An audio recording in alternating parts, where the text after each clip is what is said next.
Salutations, my friends, and thank you for tuning in to another edition of Factions of Freedom. I'm your host, Noise Era, Freedom Faction, whichever one you prefer, and I have titled this episode, Depths of Division, Pandemic Preparation, and Covidius, Insidious. Not only do we talk about some of the more heinous acts conducted while we're during the pandemic, but we also talk about, again, the depths of division that we are experiencing within our country, how we are growing, increasingly dividing lines, not only against the racial barrier, but against other things as well. Clearly, we get into the Karens, some of the mass sharing as well. But I also touch on, again, the topic that I talked about this week with you guys during our minicast, the breakdown of law and order. I go over that again through a technocratic lens and who stands to benefit. But before we do, a few quick updates for you guys. Like I said, the minicast that we did earlier this week, the breakdown of law and order, is available. You can find that in the link in the description bar below, as well as the link to the minicast we did, Zebellion, June 9th. I'll put that in the description bar below as well. It plays a huge part in what we discuss later on in the show. And with that being said, let's get it started.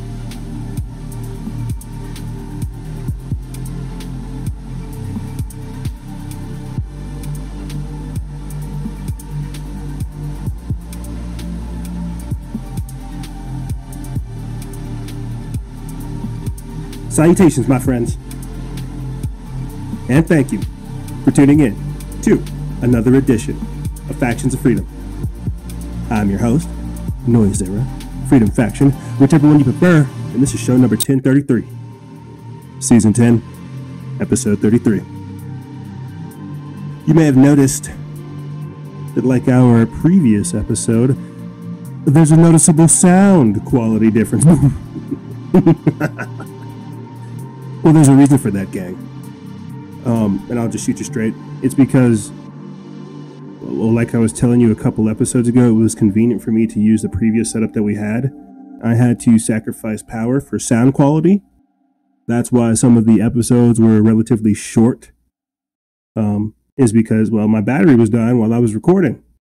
But so I had to be very on point with what I was saying. But now we have a full battery, a mixer, and a whole new mic.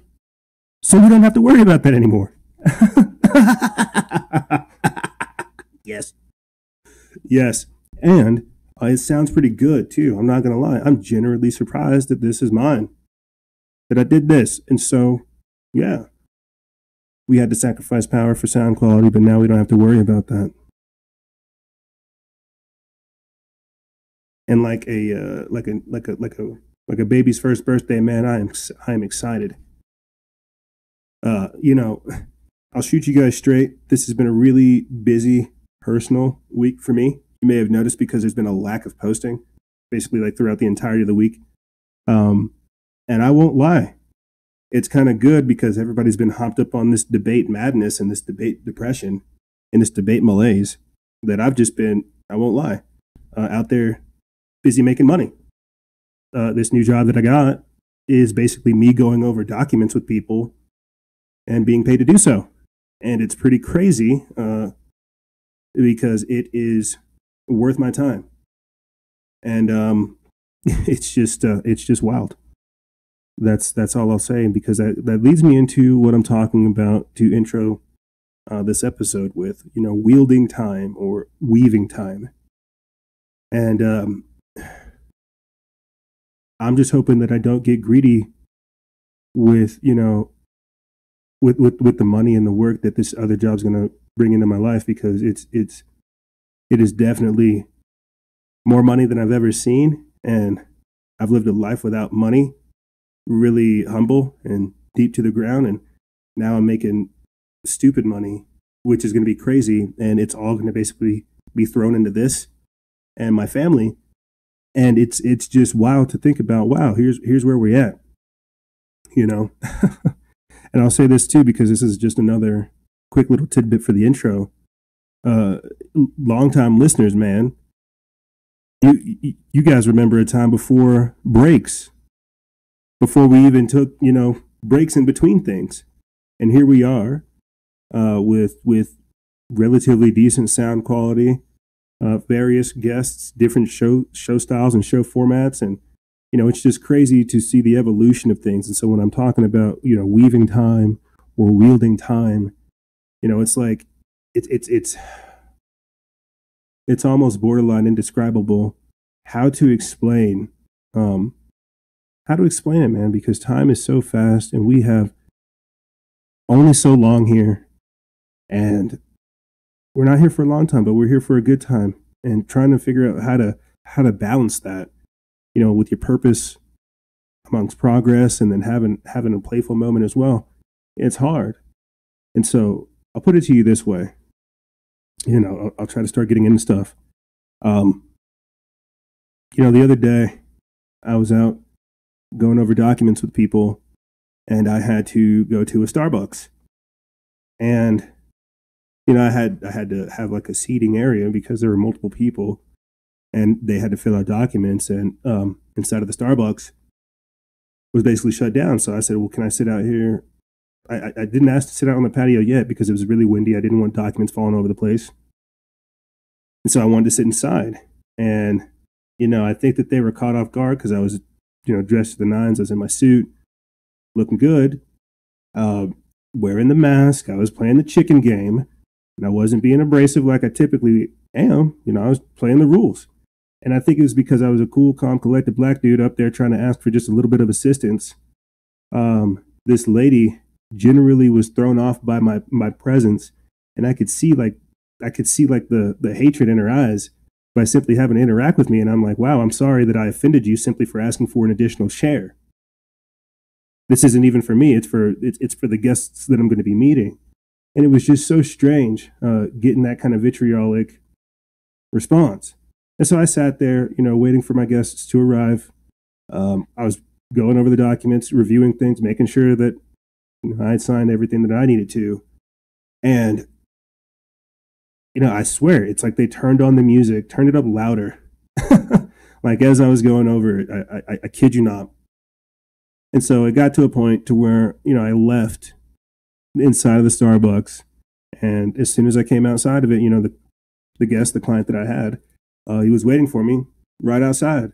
And so, and the individual was an Asian gentleman. There was a language barrier, but I was so more than willing to help him out with what I was doing in the setting that we were, dressed to the nines, helping them, do this stuff. And I think just getting that response from somebody else, seeing us try to be happy and successful, it's just, we talk about it over here on the show so many times, but to just like experience it as I'm going about my business, it was kind of sad. I think that's what I'm trying to explain to you. And so when I say wielding time, what I'm also trying to say is what I've also said. People that have thrown away their lives, they're going to hate you for effectively wielding yours and investing your time where it needs to be in the things that matter, right? Because we had the debates this week. You hear a lot of people saying that we didn't really learn anything from the debates. Two old white dudes yelling. I'll leave that up for you guys, however you feel in the matter. It was basically Trump versus Chris Wallace and Joe Biden, but I'm sure we'll get into that later. But you have people investing their times in things that don't advance them versus people who listen to me when I say vote with your dollars, vote with your lifestyle, make an investment in yourself. Don't pay into a system that's designed to rob you of your rights. Figure out how to embolden and uplift yourself. You see, and so when you have people and have such an idea of what oppression looks like, an idea of who they would up underneath them, and whenever you shatter that perception, what you're really left with, to a degree, is somebody who really is hollow inside. And so I cannot say this enough, that it is important for you to be cautious of what you do, but also at the same time be aware of where that time and energy goes, man. Properly wield time. Like those songs say, do the drugs, don't let the drugs do you. I don't mean that. That's not appropriate. Properly learn to wield time. Don't let yourself get caught up in the nonsense. Learn about the moment. Be appreciative of the things that are happening in the peripheral, but learn how to properly wield time. This page, this operation, this thing we do, it is a very time-sensitive operation. From the page to the podcast to the Instagram Live to the exclusive members meetings to all of it. It's a very time-sensitive job. So when I'm trying to impart some of this wisdom onto you guys, these are just some of the gems that I've picked up. You'll learn how to appreciate the moment. You'll learn how to extend the moment. You'll learn how to really understand what's happening in life and where you want to take yourself. Properly learn. Because the stars are aligning. Lines are being drawn. And people are revealing themselves. I'll say this and I'll start getting into the topics, the depths of division. Again, I was called a white supremacist this week for simply putting PB, SB, SB. And if you know, you know. If you know, you know. That's all I'm going to say. I am now, again, being called a white supremacist. And that's okay, man. I don't think a lot of people understand, again, the generational warfare, blazing a path, being an ambassador, being a brand, standing up for yourself, right? Not going along with the crowd, being an individual. I think a lot of people kind of get lost in that malaise. The mob mentality is fierce these days, and that's okay, man. But to go ahead and start getting into the topics, into the depths of division, I want to touch on something that is very interesting. It kind of correlates with what we were talking about just last week. And again, I think it's interesting how this type of information continues to come out. Chinese state media outlet throws support behind Black Lives Matter. They have posted a cartoon of cops hunting down a black man. This is an article written by Paul Joseph Watson over there at Summit.News. They put this up September 28th.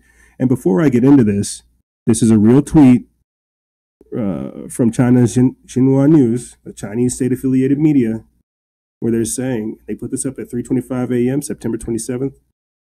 Statistics show time and again that some are disproportionately prejudiced against in the U.S. They're talking about black people being hunted by racists, by cops. And so what you really have, if you take a step back, what you really have right here is China fanning the flames. China saying, oh, this is great. Look at how Black Lives Matter disrupts their economy. Look at how Black Lives Matter helps terrify these people. Look at all this. And because we have new listeners that follow us and join and tune in every single week, go back last week and you'll hear me talk about a pro-communist Chinese organization being funded by China, giving money to Black Lives Matter by Alicia Garza, one of the other co-founders. And then once you're done listening to that, go back another week and you'll also listen to me talk about Patrisse Cullors, another one of the BLM co-founders, admitting that she practices witchcraft. And so whenever I'm talking about this, it's not in a hateful way, it's in an informational way to show you that we have a Hungarian-born Jew, George Soros, organizing something like Black Lives Matter, only to have pro-communist organizations, pro-communist Chinese organizations funding things like Black Lives Matter and the Democratic Party, only for them to further destabilize these events. And so, again, these are not pro-America organizations. These are globalist organizations masquerading as if they care about the Black American blight. Let me get into this. It says Chinese state media outlet Xinhua has thrown its support behind Black Lives Matter with a cartoon that depicts police officers armed with pitchforks and torches hunting down a black man. Quote, statistics show time and again that some are disproportionately prejudiced against in the U.S. Hashtag fight racism, tweeted the official Xinhua News account. The image shows three white police officers and a dog hunting down an African-American male to the refrain of, quote, hunt that blackie. Following the death of George Floyd and the explosion of BLM riots and demonstrations that followed, Chinese media and communist political figures threw their weight behind the movement as a means of criticizing America's human rights record. This is pretty rich, given that China literally incarcerates dissidents in re-education gulags and harvests the organs of political prisoners. Respondents to the tweet pointed out the revolting irony. Quote, "So how are the Uyghurs doing in Xinjiang?" Right, they're talking about the Uyghur Muslims. Another respondent pointed out how China literally removes black people from promos for Hollywood movies. China is one of the most racist countries in the world towards black people. As this Spectator article documents, even Chinese people with darker skin are treated badly, with children being called, quote, monkeys, if they don't have a pale complexion. Racism in China is, quote, so commonplace that it can be seen almost as cheerful, writes Carol Binley, who spent a year in China teaching English, adding that, quote, racism is a, quote, standard undercurrent of political debate. So heck yeah, why would they not want to support Black Lives Matter? And we talked about this again just last week, if you guys go back. A lot of these guys, a lot of these cats, they're not black. They're a lot of rich white people masquerading as if, again, they care about the black people. White knight virtue signalers acting as if they care. And so, again, I'm black. I know people don't want to think this. How can a white supremacist organization accept a black man? Maybe it's not a white supremacist organization. You ever think about that? Maybe you should stop your binary associative thinking. It's very limiting. But when people don't know how to think outside of the realms of parameters that are given to them, it makes it very difficult. This is the problem with arguments, debates, conflicts, and more. There's no peaceful resolution. There's no understanding. There's no wisdom. There's no middle ground met. Just more argumentative stances, which leads me to my next article right here. Joe Biden won't condemn Antifa because he's beholden to the radical left, says Nigel Farage. This is an article by Nima Harris put up by Newspunch. They put this up September 30th. And it says that, the tweet's right here. It's from, I'll read the tweet and then I'll read the article. It's from Nigel Farage. He put it up September 29th. Antifa is a domestic terrorist organization. Far from condemning them, Biden says they're, quote, just an idea. Disgraceful. Now, before I get into this, Biden's not that far off. And this is what I was touching on just last week. BLM and Antifa are both ideas. Yes, they are movements, but you're looking for an actual organizational structure, like a physical address. Ideas are bulletproof. And this is, again, what I was pointing out just last week. My children will have to deal with the children of Antifa, if they have children, and the children of Black Lives Matter, if they have children, and the children of Refuse Fascism, and more. That's how this works, because it's an idea. They are born from what they would think of as actual anti-fascism, but they've just reversed it.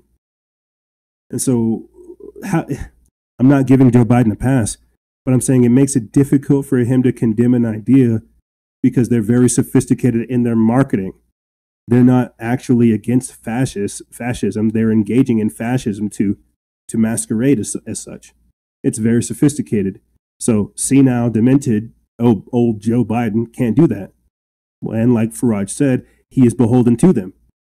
And like I talked about just last week, we are also being held hostage by these radical left people. So as an idea, it needs to be extinguished or it needs to be resolved. Let's get into this article.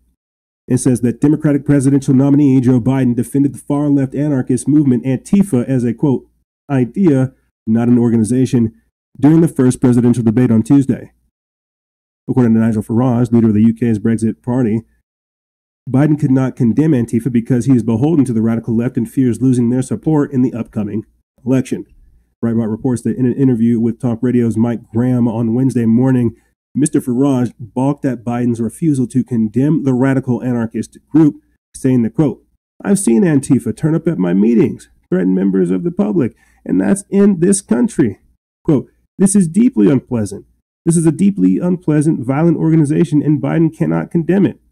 He wasn't pushed hard enough. I mean, Trump was pushed. Do you condemn far-right activism? Biden never was, Farage said. Quote, that was the point of the debate where I felt Chris Wallace didn't do a very good job, he added. Quote, but here's the point, Farage said. There's a large chunk of the activist base of the Democratic Party who support Antifa and the Black Lives Matter movement, which, by the way, is completely different from racial equality and justice, and I think this is Biden's weak spot. Antifa, which has played a large part in fostering the rioting and the mayhem in America following the death of George Floyd, has long roots in Europe, originally forming in 1932 in Germany, before later reconstituting itself again in Germany in the 1980s. The group has been responsible for the destruction and violence across Europe, including hotspots such as France and Germany. The organization was classified as a domestic terrorist organization by the U.S. Attorney General Bill Barr in May for its role in the violence and rioting in cities throughout the country. Mr. Farage said that there is always one key election issue, and he predicted that law and order will be the central focus of the 2020 elections. Now, I have to say this because, again, I'm just trying to employ common sense here. I can't help but think that in the future, when we actually do need to protest for, actual rights, be they racial, be they civil, be they human rights, or even, my body, my rights, I feel like what's happening with Antifa, Black Lives Matter, and more is they're taking over the narrative of what our actual rights are. And so whenever you're having legitimate domestic terrorist organizations hijacking protests for people that have legitimate concerns, it invalidates some of these concerns. It makes it impossible for some of the legitimate concerns that people have to get across. And while it is important for these organizations, /ideas, to be designated as such, we also need to be having that discussion for future issues, right? I know that doesn't make sense now, but it will in the future. You're saying, are you for Antifa? No, I'm not for domestic terrorism, but I am for people being able to organize appropriately and employ their First Amendment. But what's happening is you have radicals, extremists on both sides, hijacking some of these movements for nefarious purposes, defeating the original intent, and like I said before, shooting us in the foot. Some people have legitimate concerns, and they're unable to get these concerns across because they're being manipulated. But again, continuing on with information, like I said, some of these organizations being designated a hate group. Check this out. This is something that popped up just last week. Trump is actually set to declare Antifa a terrorist group, making good on a vow he made at the start of the recent riots. An article put together by Joseph Weber over there at Just the News, Not the Noise. They put this up September 25th. And again, does this radicalize the left? Does this give them the accreditation they're looking for, right? Because you don't acknowledge terrorists, you don't negotiate with terrorists, you don't identify them, you don't give them any media time. Does this give them what they want? You got to look at how gangs are borderline archaic now and how political stuff is all the rage. Let's get into this. It says President Trump is set to declare Antifa a domestic terrorist group on Friday, making good on a promise he vowed at the start of the recent violent protests that have badly damaged some U.S. cities. The radical left-wing group, whose name is short for anti-fascism, reemerged as a destructive force over the summer by participating in numerous social justice demonstrations in which members would loot and burn businesses in cities from New York to Seattle. Trump on May 31st announced his intentions to label the group a terrorist organization amid riots following the death of George Floyd, a black Minneapolis resident who died while being arrested by police. Quote, the United States of America will be designating Antifa a terrorist organization, Trump tweeted at the time. It says that Justice Department officials have raised First Amendment concerns about classifying the group as a terrorist organization. Quote, both sides of the aisle would share the concerns. Bradley Wigman, a top attorney in the Justice Department's National Security Division, told the House Homeland Security Committee during a hearing last year. It says that Trump is scheduled to make the Antifa announcement on a campaign stop in Atlanta in an appeal to black voters. The president today will also reportedly declare the Ku Klux Klan a terrorist group as well. So terrorists, domestic terrorists, racists, you know, you gotta think of this again, because we're throwing around this word terrorist very easy. Same way we're throwing around racists and homophobes and bigots, it's you know, isms and it's, you know, Joy Behar and Hillary Clinton called anti-lockdown protesters terrorists as well. And so this age-old discussion of what is a freedom fighter, what is a revolutionary, what is a rebel, what is a terrorist? One man's freedom fighter is another man's terrorist. And so I know we can't see things right now because we are being held hostage on both sides, but we really should begin to have this discussion. Now, to kind of lighten things up, I want to play this quick clip for you because I think it's pretty funny. But this shows just what happens whenever some of this stuff goes unchecked. Last week, we put up a video of an activist Antifa activist, talking about burning buildings and how it helps stimulate the economy. Burning down the building is a symbolic act. I personally don't burn. It's also very destructive and sure, but harmful and wrong. It creates economic activity because then you need to employ a bunch of people to build the building back up. I don't know, man. That's like saying bombing Japan was good because then people can clean up debris. Burning down the building is a symbolic. This is Antifa. Chaos for chaos sake. Riot simply because you can. You know, again, we have a lot of people getting fired up over the election, the nomination. If you watch the debate, you have Chris Wallace saying, will you tell your supporters to not basically get buck whenever we steal the election? Will you tell your supporters to not do anything if the election results can't be counted right then and there? You have a lot of things pointing towards this election not going the way that it's going to go. That's why we haven't covered election fraud, because it's like, this is nothing new. Election fraud always happens. Mail-in ballots, dead people, all this other stuff, it always happens. But what I'm trying to talk about is the borderline sports-esque entertainment, the entertainment aspect of what's happening to politics. You know, they're hyping it up, the election. Something's going to happen at the election. It's not going to go the way. They're expecting for some type of chaos to go down on the election, and it's not going to be healthy. It's not going to be good. It's not going to be good. It's not going to be good for business. It's not going to be good for the country. And this is why I'm very worried. You have Trump saying he's telling his people to go out and go be poll watchers, right? But you also have them saying, well, we're just gonna overwhelm the ballots. You have them. You have so many different scenarios popping up here that we really don't have the time to go into it.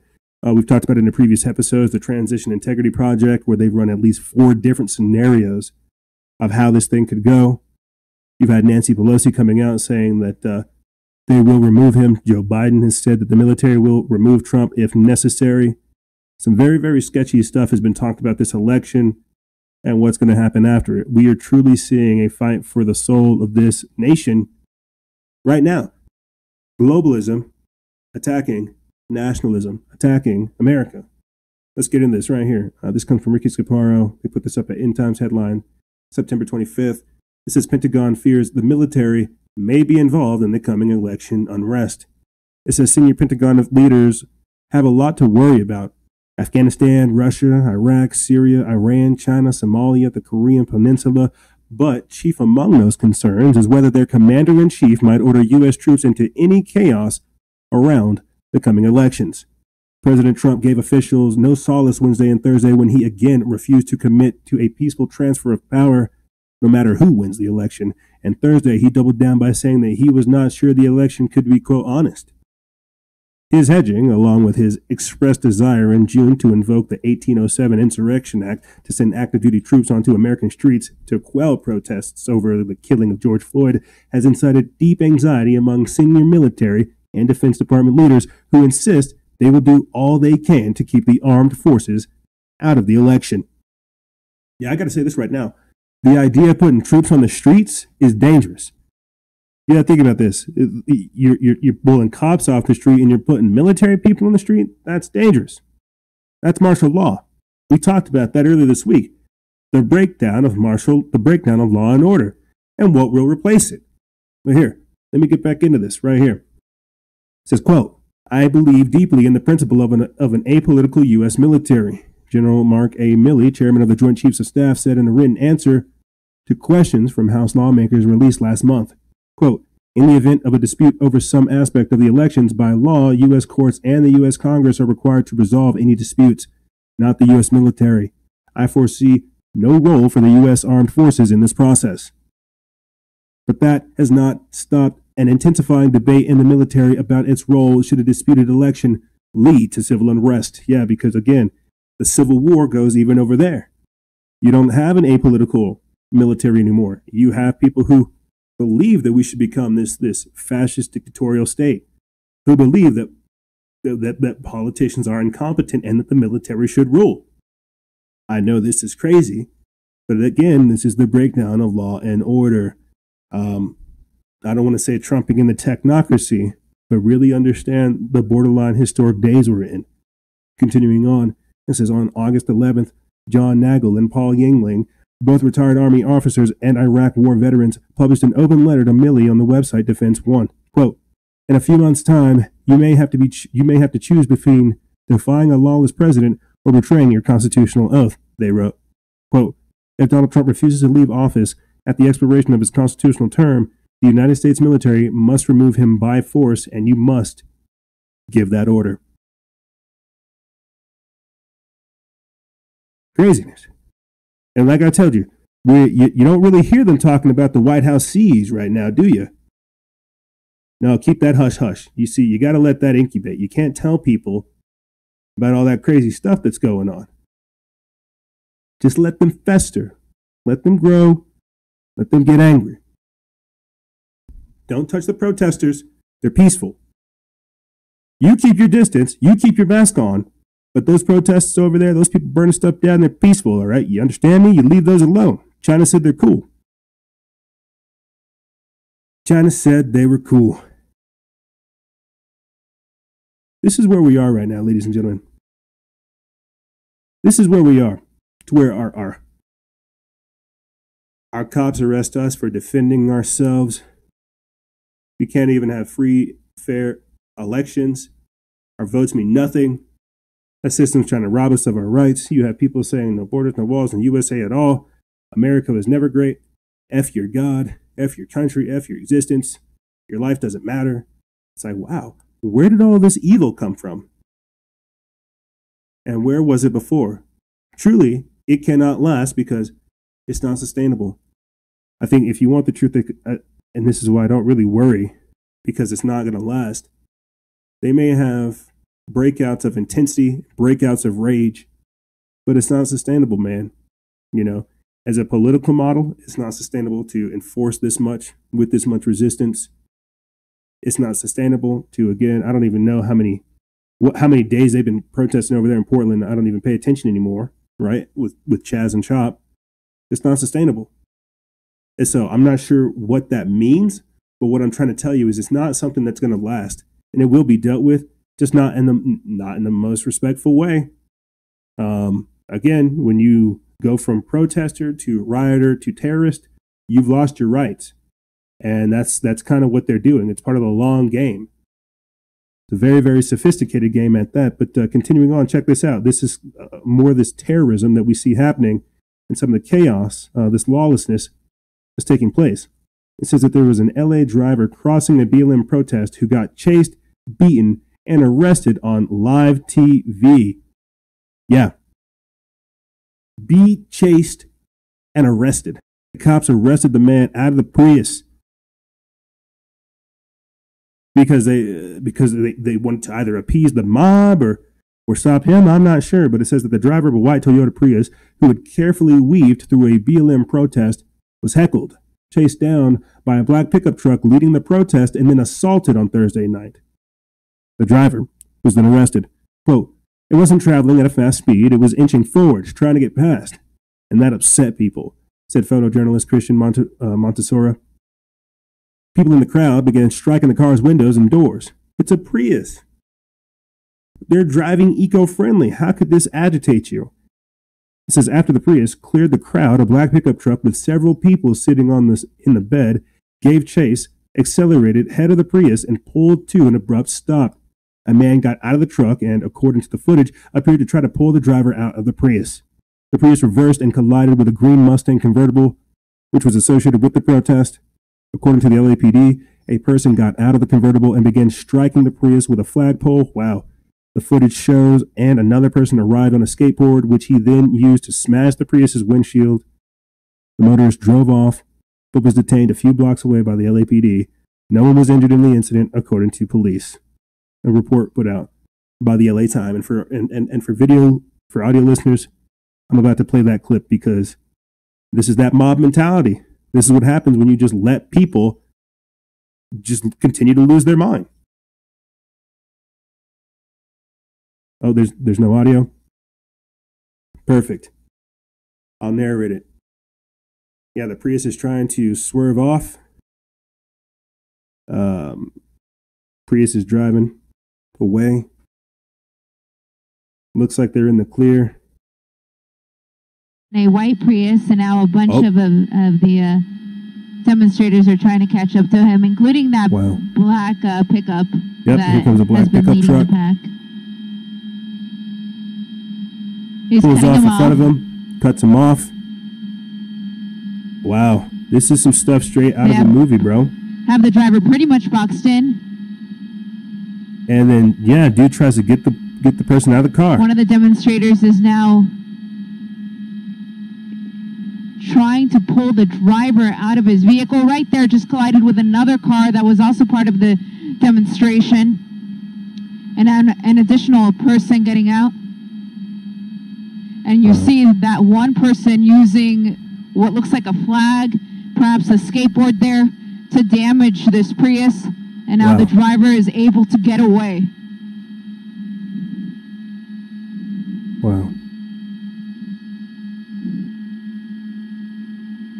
And then the next footage they show is of the officers detaining homie. Gets out of the car, backs up to the officers, and he's detained. Just like that. This is crazy. This is crazy to me. And this shouldn't even be to me. This is crazy to anybody. You're literally seeing, again, the breakdown of law and order. So, again, while you have people over here worried about what Donald Trump says and whether or not Biden's going to do anything, you've got to think about what we're casually talking about here.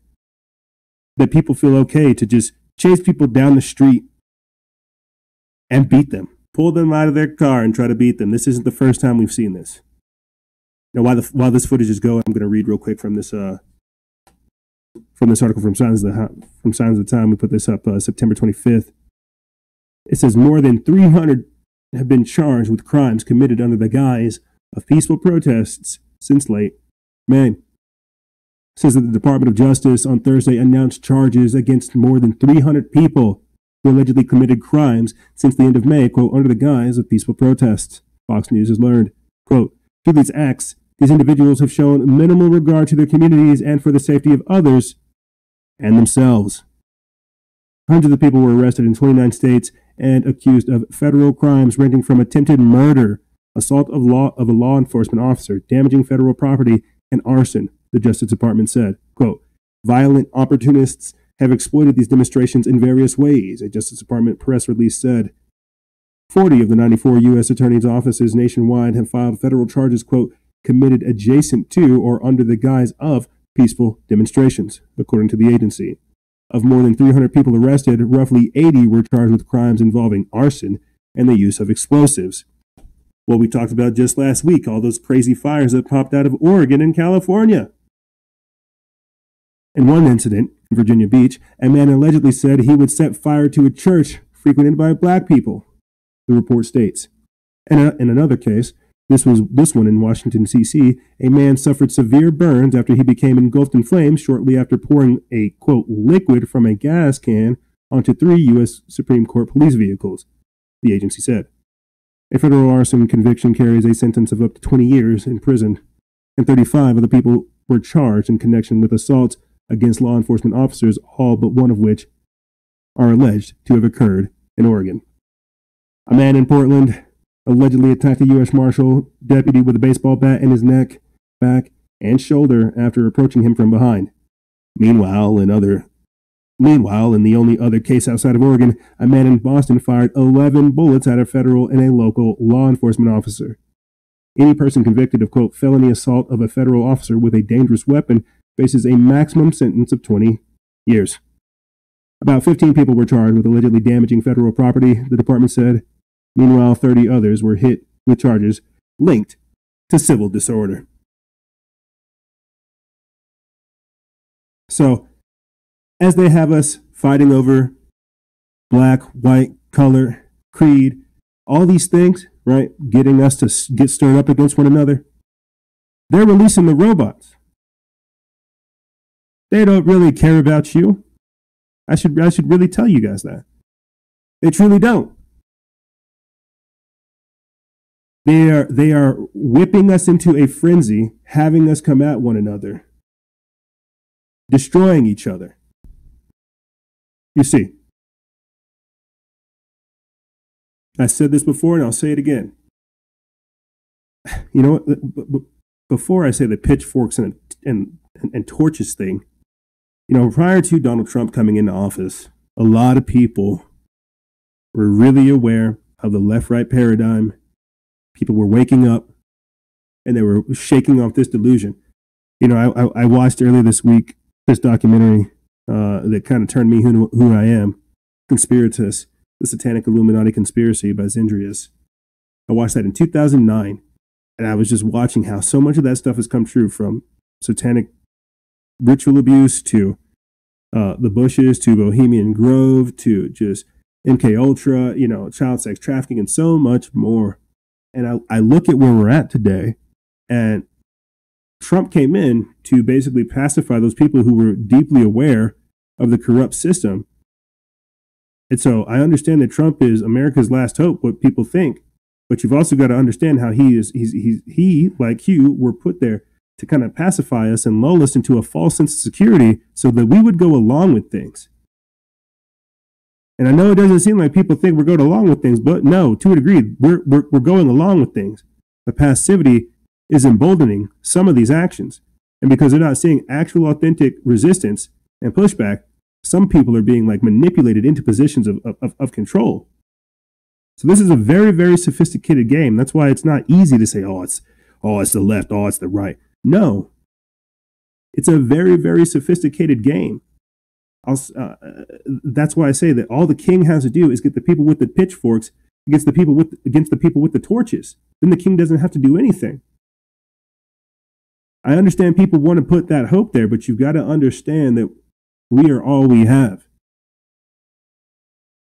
I'll say this and I'll play this last clip for you guys because it encapsulates everything I've already said and what you already inherently know. You want to talk about the Illuminati? There's a former top-level Facebook executive that claims over 150 people rule the world. Everybody else is just a puppet. And I truly do admire what Trump has done because he has done his best, the best that he could do.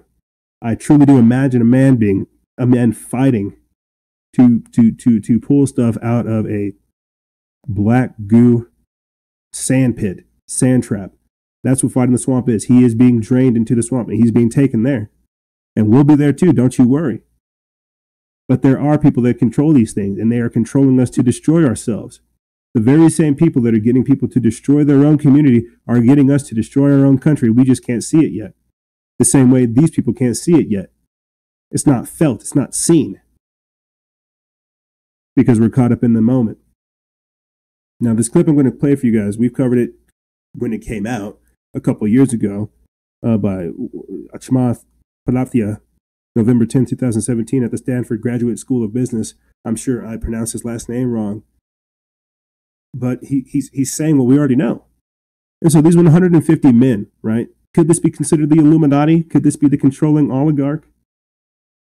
Right? The royal bloodlines, the Astors, the Windsors, things like this. There's more than that.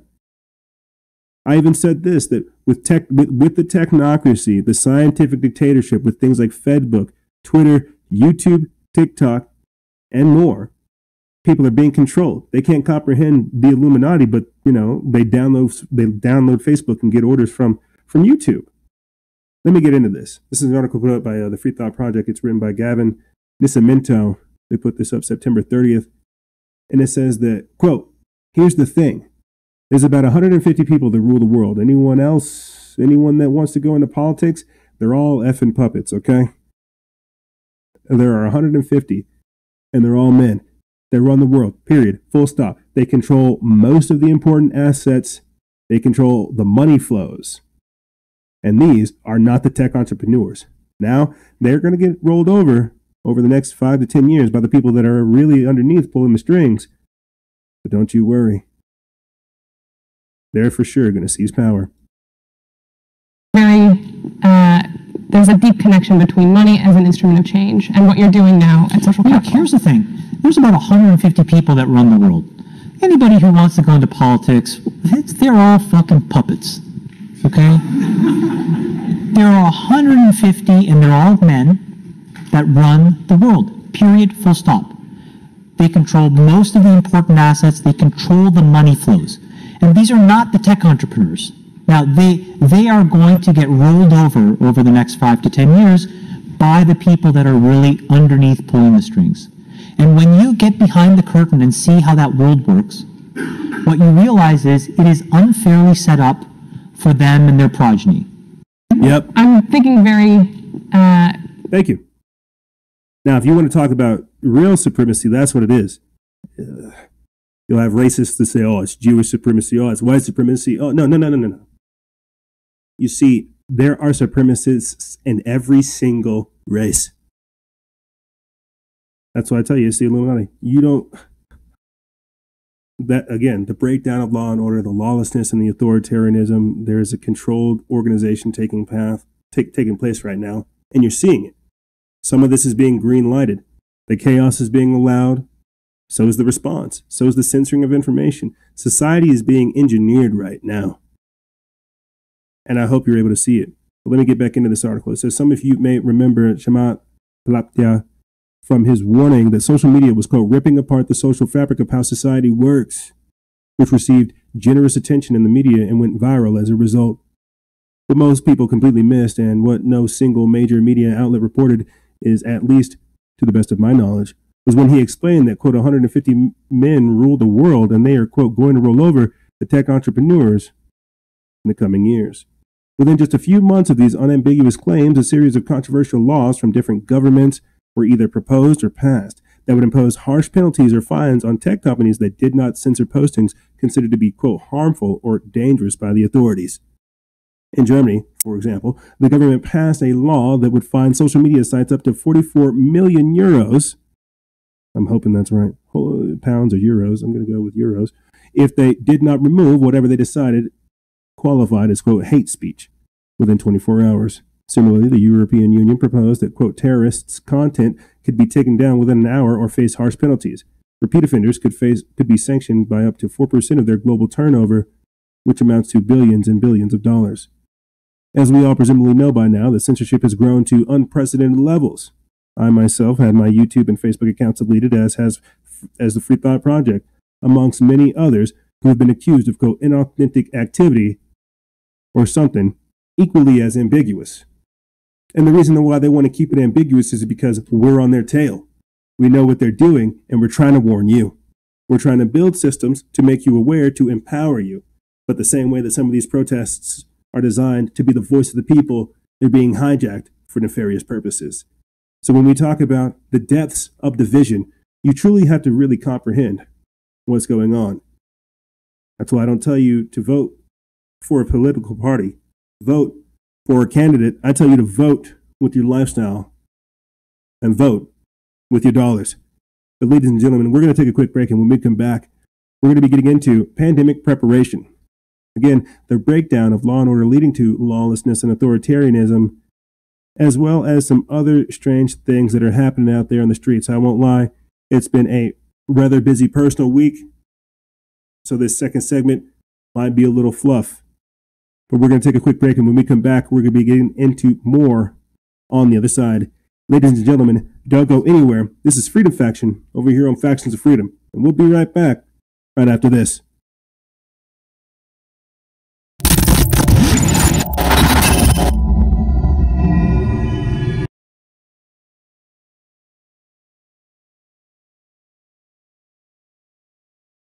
In a world where secret powers are at play, where nothing is as it seems, one brand of clothing gives crusaders of truth a voice.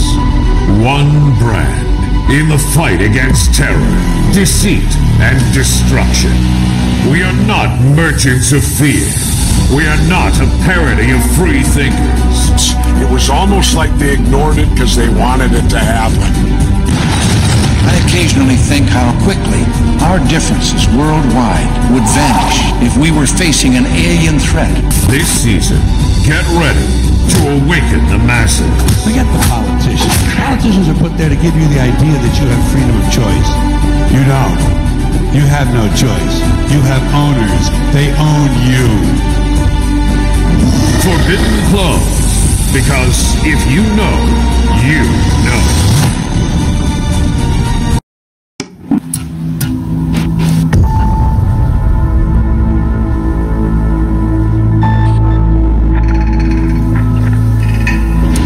Understand what's going on around you. You are in a state of war, and you have precious little time to save yourself.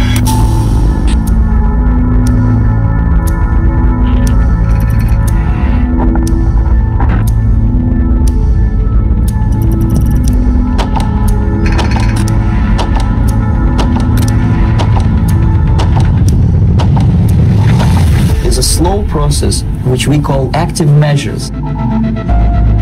The first stage being demoralization. It takes from 15 to 20 years to demoralize a nation. The next stage is destabilization. What matters is essentials: economy, foreign relations, defense systems. The next stage is crisis, with a violent change of power, structure, and economy, period of normalization. This is what will happen in the United States if you allow all these schmucks to put a big brother government in Washington, D.C.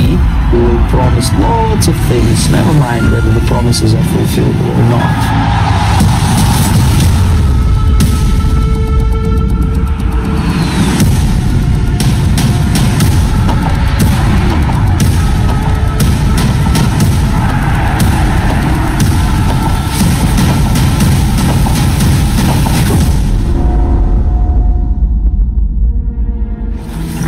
The time bomb is ticking. With every second, the disaster is coming closer and closer. The danger is real.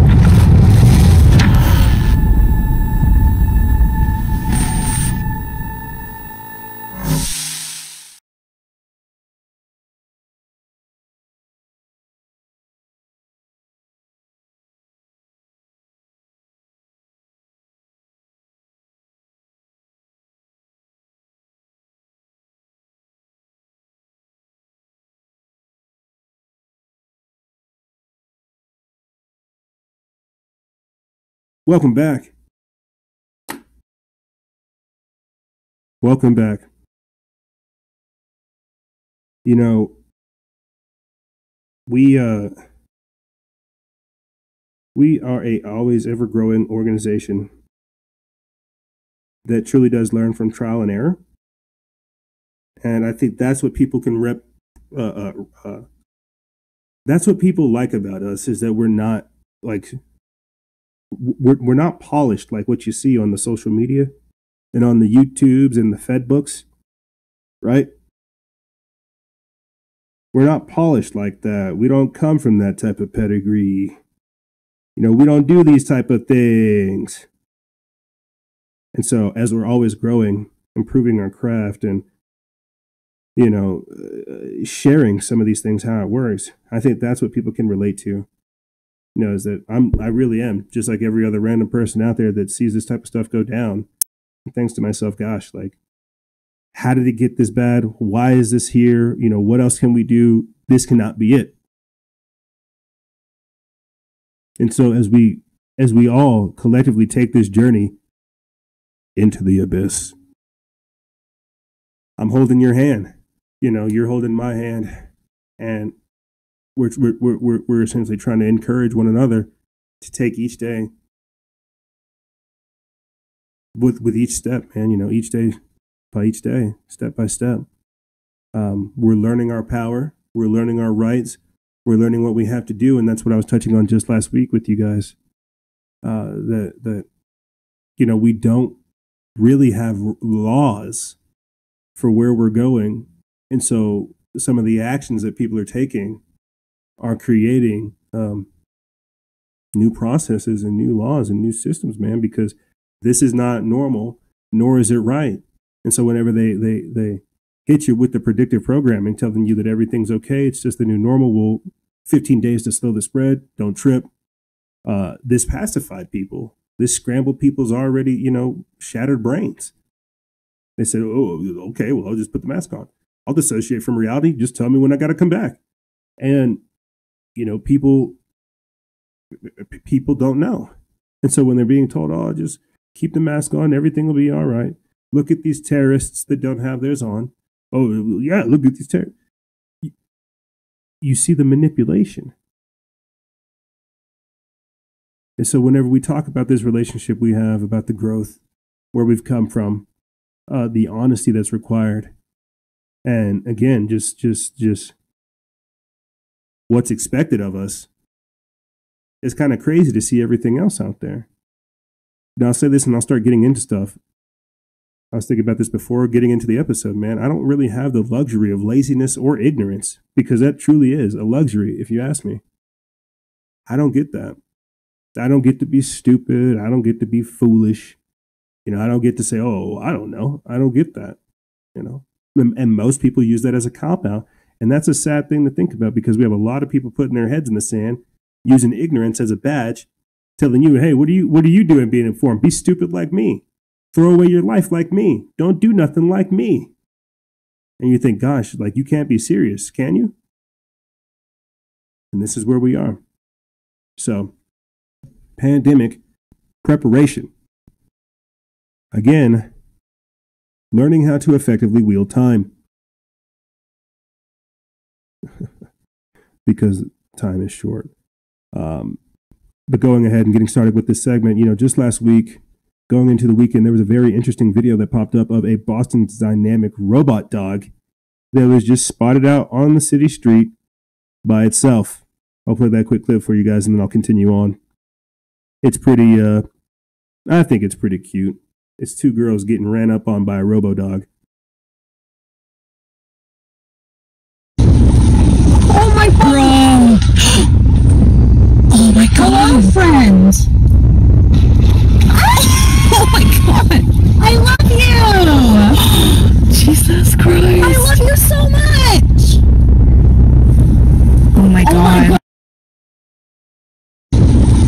Oh my god! Oh my god! Hello, friends! Oh my god! I love you! Jesus Christ! I love you so much! Oh my god. Oh my god! Oh my god! Hello, friends! Oh my god! I love you! Jesus.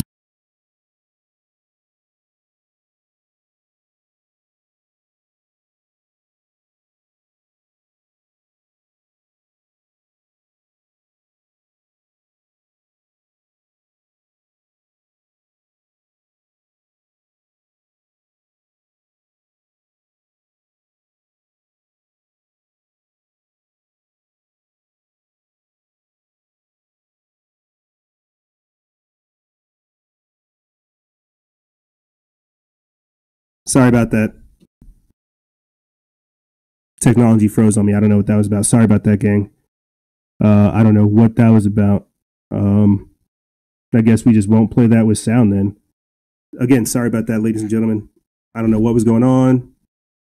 It stopped, but we won't spend too much time on it. Yeah, you basically heard two girls sitting in a car outside of a house, and then somebody was probably letting their Boston Dynamics AI dog roam by the street, and then it detected that there was people. I'm not sure. For audio listeners, you can't see this, but the Boston Dynamics dog looks to be taking pictures. Let me get into this article, and then I'll kind of explain my thought process. We put this up September 25th. It's from Signs of the Time. It says, Boston Dynamics robot dog spotted out on the city street. It triggers fear and defensiveness. It says, video of a Boston Dynamics spot robot dog apparently wandering a city street on its own has struck terror into the hearts of social media users. Though some defended the bot, pointing out humans can hurt each other without help. It says that a Canadian Twitter user posted video of the four-legged yellow robot ambling down the sidewalk on Thursday. Though it's not clear where it was actually filmed, the person in the footage, though initially startled, opts for a friendly approach, addressing the quadruped with, quote, hello, friend.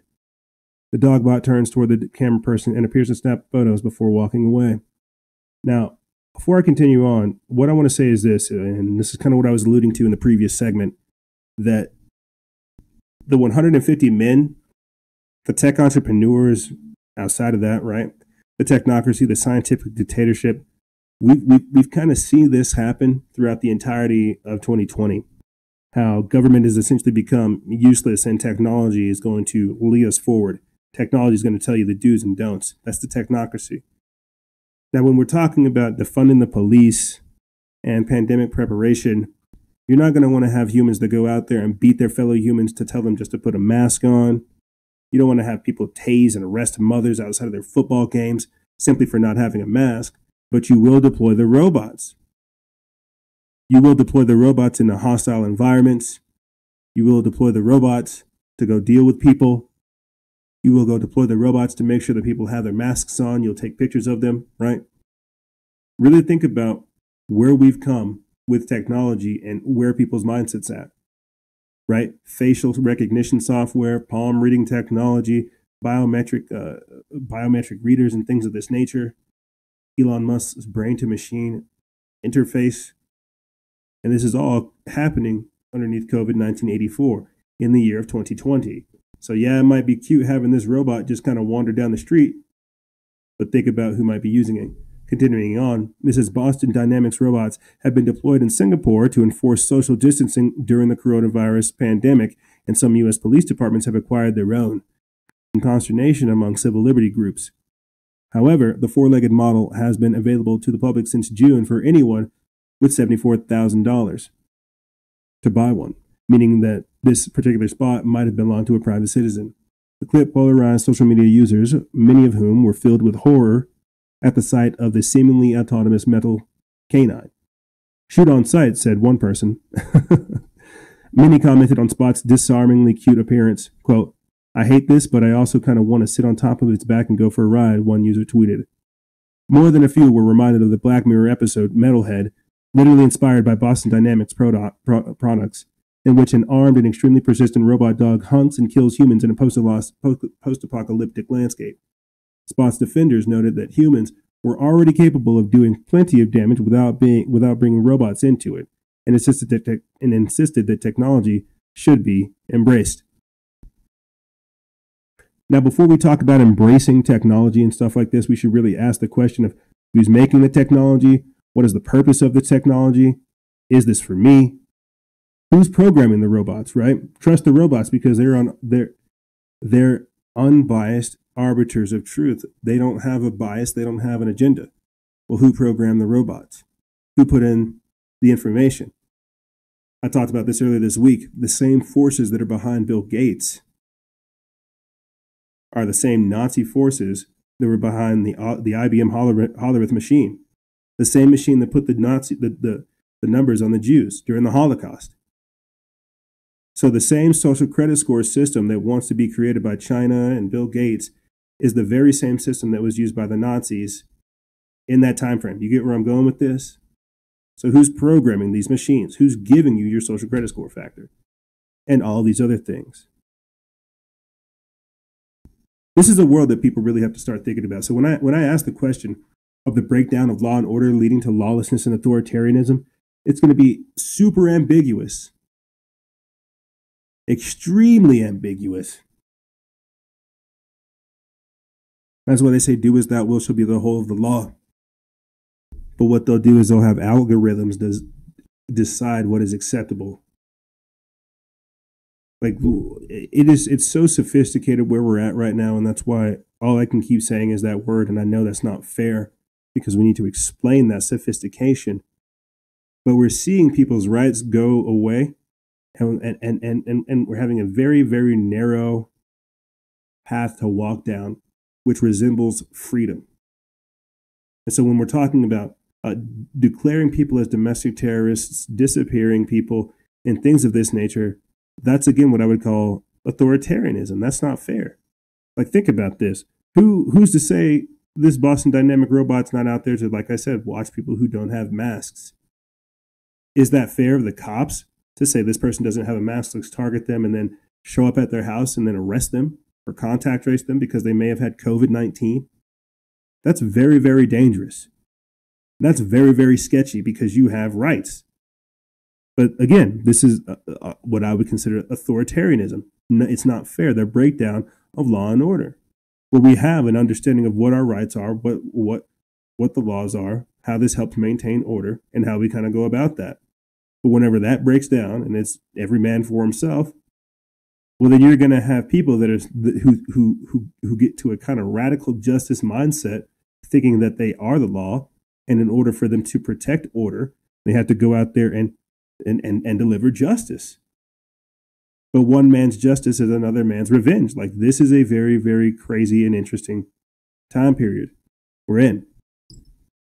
Speaking of revenge, something strange happened earlier this week. It's not necessarily in relation to the pandemic, but Brad Parscale, one of Trump's former campaign officials, was tackled. He was arrested and had his guns seized after an arrest. It was really crazy. I mean, information came out that he had funneled money, that he stole, I think, over $1 million from the campaign.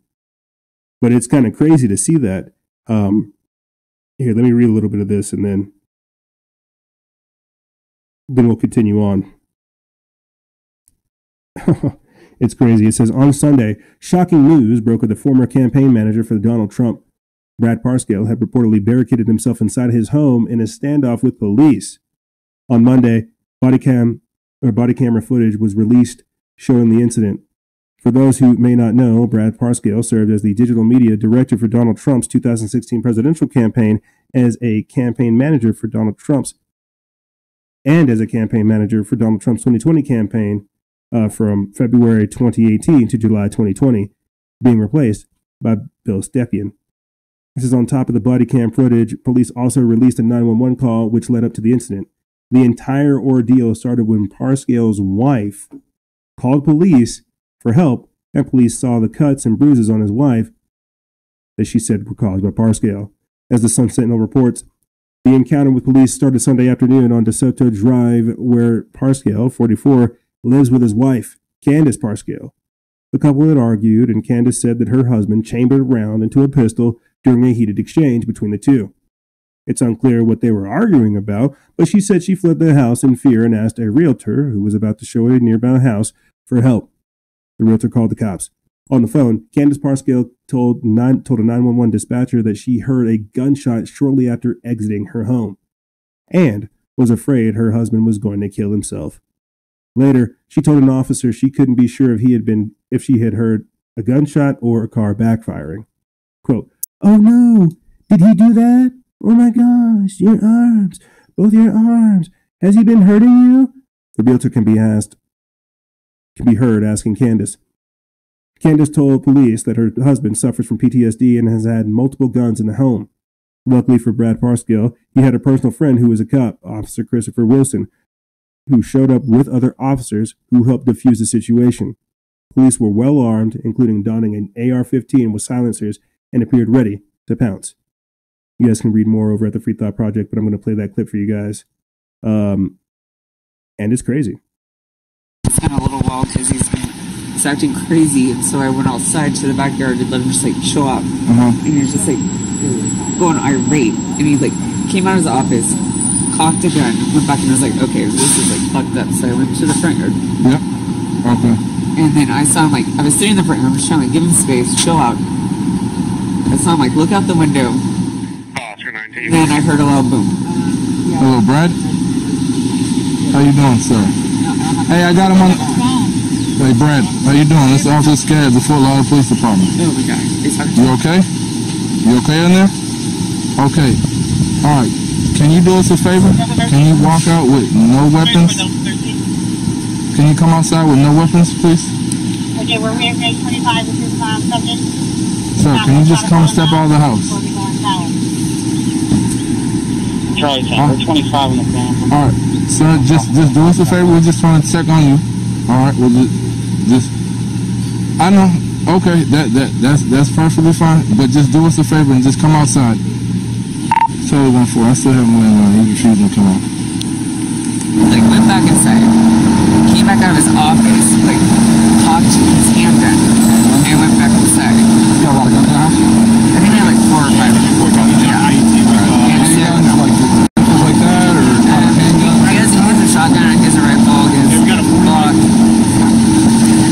And so after he did that, I was like, okay, he just needs to like, he's really getting out of control. So I went to the front yard, and I was just sitting in the front yard, so I tried to chill out for a second. And so then I saw him like open the blinds in the front yard, and then he closed them, and then I heard what I thought was a gunshot.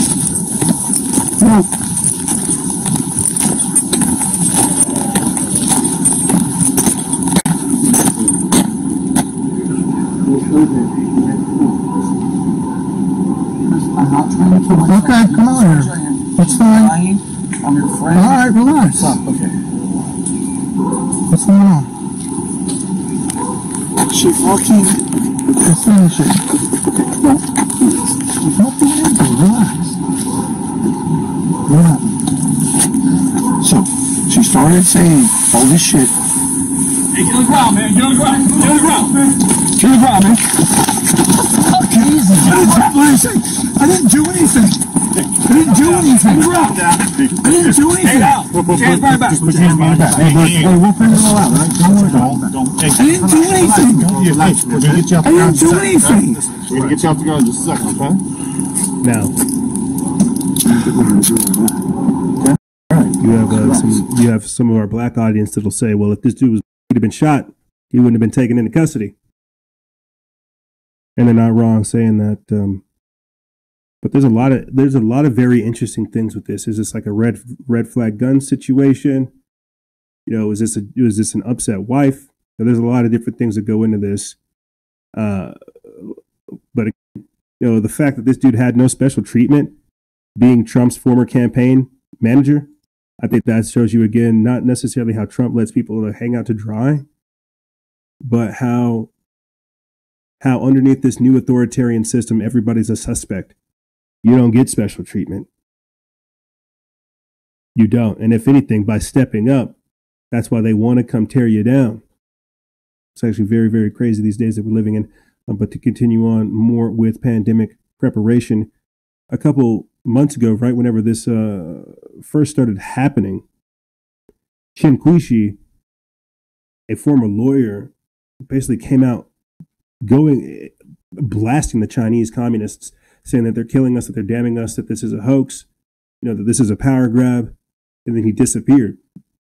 The same way that He Jiankui, the other Chinese geneticist that came out and made Nana and Lulu, those two girls that were HIV resistant and AIDS resistant, how he also came out, did his dirt, and then disappeared. The very same thing happened to a Chinese lawyer who's now underneath government surveillance, but with his parents. He disappeared, and then they put him basically back with his parents, turning his parents into his jailers. I feel like that's very crazy. But that's, again, more of this pandemic preparation, them figuring out how to police us. This is an article that comes from Signs of the Time. They put this up September 28th. It says Chinese citizen journalist who disappeared after reporting Wuhan's coronavirus outbreak is found under government surveillance with his parents. It says Chen Qishi, a 34-year-old former lawyer, had vanished soon after he arrived in Wuhan in late January and shared dispatches online to inform the true scale of Wuhan's COVID-19 outbreak. A Chinese citizen journalist who went missing in February while reporting the escalating coronavirus outbreak in Wuhan has been found staying with his parents under the Chinese government's close watch, the report says.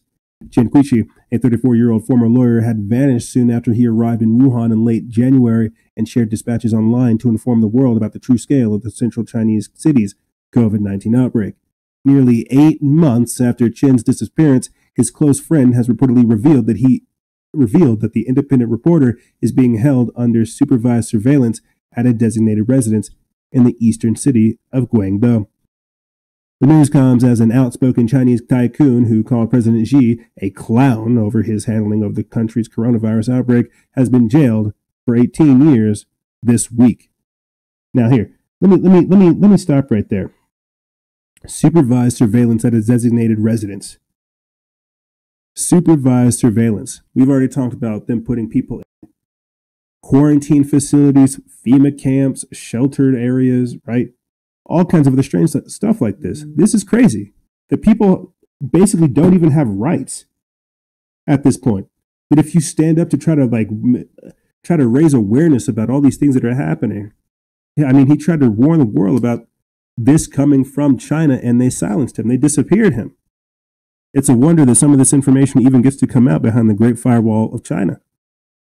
You know, and I was thinking about this the other day. This has nothing to really do with COVID-19, more or less with China and the organization of protests. The people of Hong Kong were using games like Pokemon Go.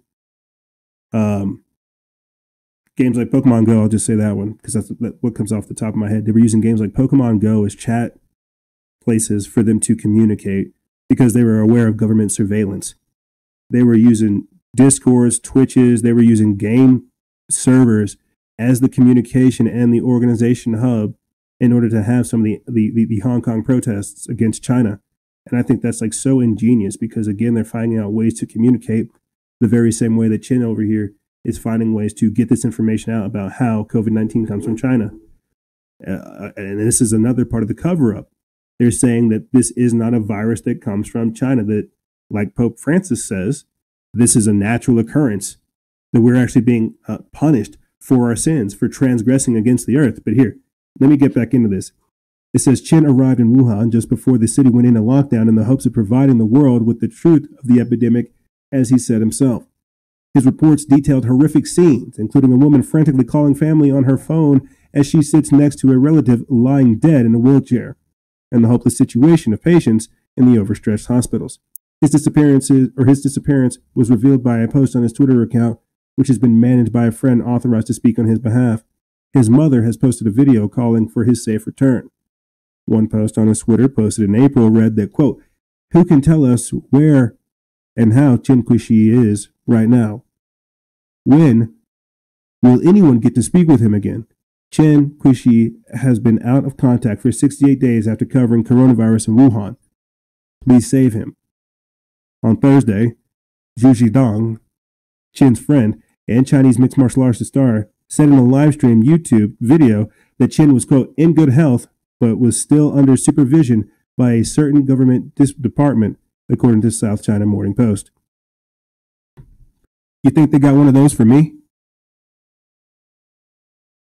You think they got one of those authorized government surveillance facilities for me? Or you think they're just going to put a bullet in my head? Too morbid or too real? You know, this is the world. People think that, oh, you're when I tell you that I'm allowed to operate, that they're letting me stay here. We already read about how the Free Thought Project has been censored by the Atlantic Council a couple years ago. We had them on to talk about this, as well as the anti-media. When I tell you that they're allowing me to operate, that they're allowing me to get 300,000 followers. You guys have seen it. You've seen them take followers from me. You've seen them shadow ban content. I mean, here, look it. Let me pull up just something right now just to show you. I can show you that half the page is censored, man. When I tell you that they're allowing me to operate, it's simply for this right here, because they want to use me as a template. Chin, he wasn't allowed to operate. He was allowed to say a couple things. They used him for their purposes so that it would be ambiguous information that they could or could not confirm. They used him. You see how this works? The sophistication that I'm talking about, the technocracy, the scientific dictatorship, the social engineers in the background allowing for things to take place. Yeah, they're allowing for me to operate. You know, but if that's the case, I actually want to say this, since we're over here looking at censored posts. I don't really take the time to repost memes and stuff like that because we're not that type of account. But you know, the other day, Jesse from IG Activist, he put up this meme, and I thought it's really apropos for everything that we cover, and I want to give it to you guys before we move on to our next topic. He says that, you know, the truth community really stepped up during this pandemic. We all went off and we held shit down. We won't get awards for this. We won't get trophies for this. But we did make our talking points heard. People are listening now. And people know that if we get pushed, we push back. And so, yeah, they're allowing me to operate. They're letting me be here. As an example, Chin, he was allowed to operate. As an example, you think they'll put me in one of these surveillance facilities, or do you think they'll put me in a COVID-19 contact and trace facility? We don't know. But at another level, we really don't get that luxury to sit there and contemplate these types of things. Because that truly is a luxury that we can't afford. There's too much work to be done. But speaking of luxury and work, you know, the other day, and I talked about this on the Instagram Live. The other day, September 18th, somebody messaged us after an exclusive member sent us a message of somebody working in federal meats. Luxury, food. Who would have thought that food would be a luxury? Food would be a commodity. Ted Gunderson, retired head of the FBI, said that too, that food shortages are coming. But this is back in like 2009, and even probably before then, whenever he's doing his speeches. But September 18th, somebody sent me a message saying that I was doing nice marketing for My Patriot Supply because I had screenshotted a message that one of our exclusive members sent us. He said that, Freedom, check this out. Somebody that's working in federal meats is being told that they're having to stockpile food. They're expecting another rush on food. And at the same time, they're not expecting food for quite some time afterwards. So they're stocking up. But they're also not expecting any additional food. And I said, well, that's kind of strange because one of my buddies here that works for Target, they're having a shortage of eggs. And I'm helping supply him and his family with eggs. But to give you guys like a little bit more reference, check this out. This comes from Drudge Report. We put this up September 28th, 10 days after that person told me I was doing nice marketing for My Patriot Supply. It says that grocers are stockpiling and building pandemic pallets. The resurgence of COVID-19 cases and the impending holiday rush have prompted retailers to sideline lean inventory strategies. Oh, don't worry, there's another post. It says that the supply chain is breaking and food shortages are getting worse. Another article from Signs of the Time. They put this up September 28th. And the last one from SHTF Plan by Max Lavo says that grocery stores are prepping for the second wave of COVID-19 by stocking up on inventory. It says grocery stores and food companies are preparing for a possible surge in sales amid a new rise in COVID-19 cases and the impending holiday rush.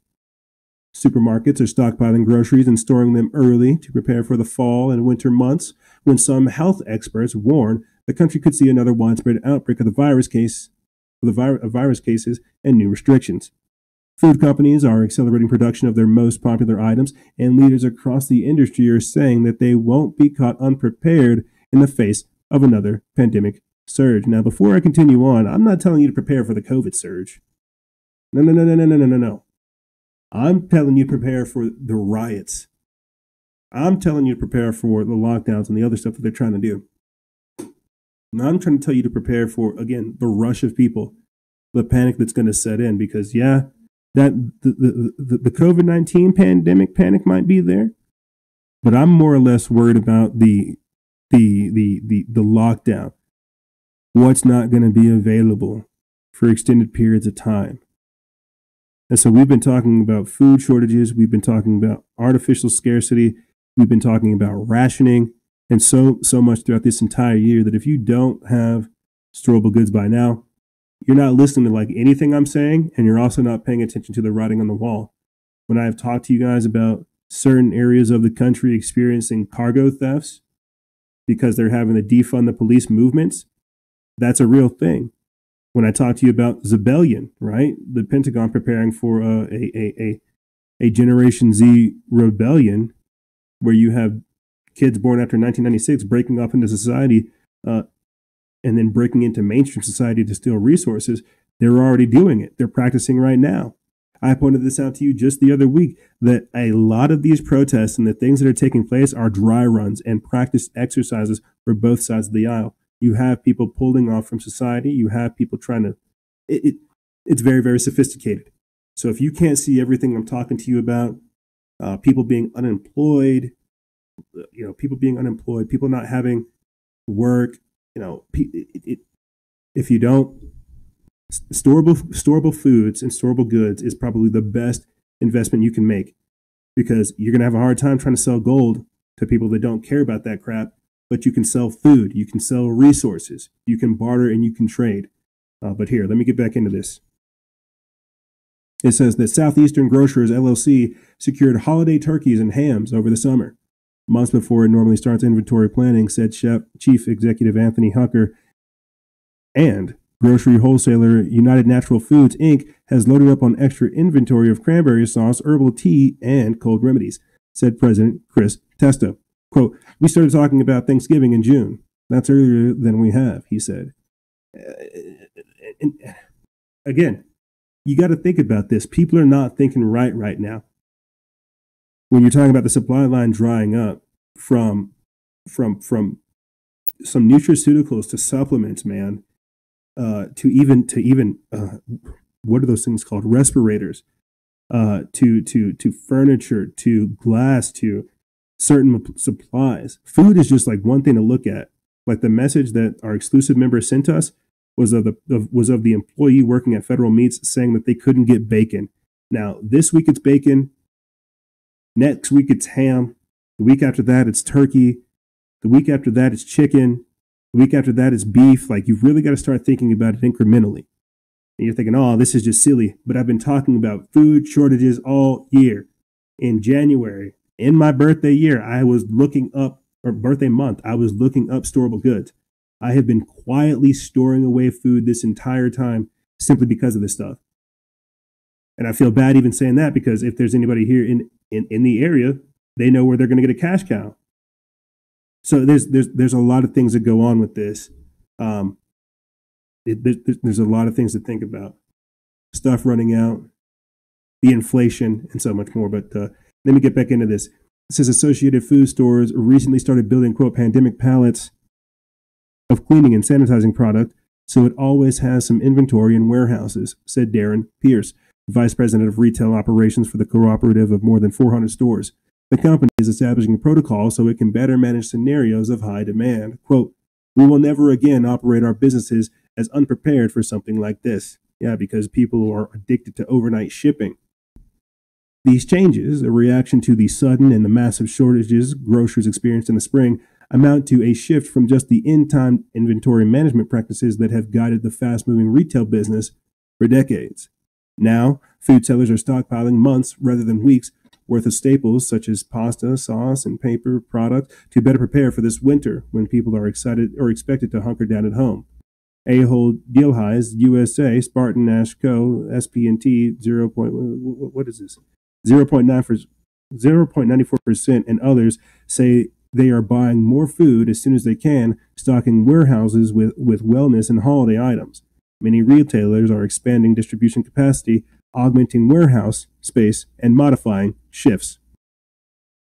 People are preparing again. Now, for me, I'm thinking that people are preparing for the breakdown of law and order. They're preparing for, you could call it the COVID. They don't want to wait in lines. There's a number of reasons to prepare. Matter of fact, I got a little sticky note right here.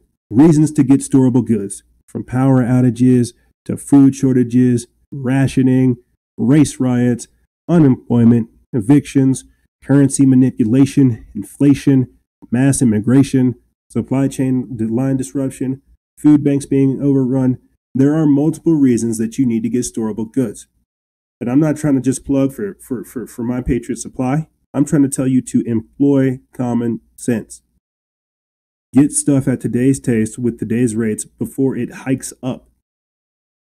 That's just one thing, because once you get your food situated, you can start thinking about other things. And while that food's coming in over the supply line, you can start thinking about everything else that you need to do. But people don't have that thought process. They don't look past tomorrow. They don't look past the week.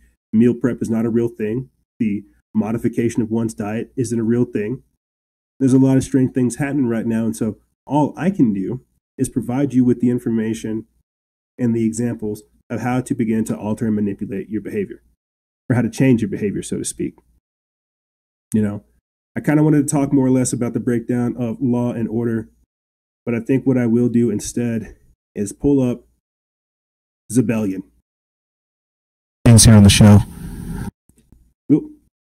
And so this is the video I'm always going on and on and on and on and on about, that I'm always trying to get you guys to go look at, especially recently. Zebellion, we premiered it June 9th, and in it, you'll basically hear me break down what's happening in society already. Here, I'll just read to you the article that comes from The Intercept.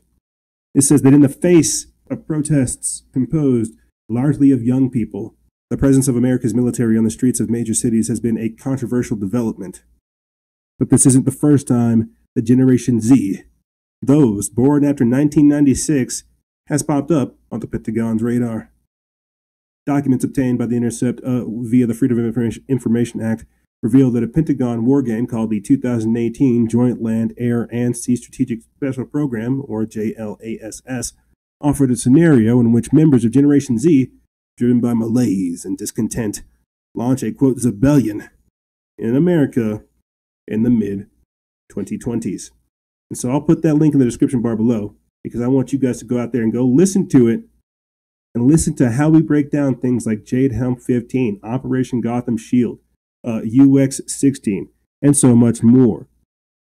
A lot of these people plan for things 5 years in the future. We're going to be 5 years in the future whenever this stuff starts kicking off, and we're seeing it now.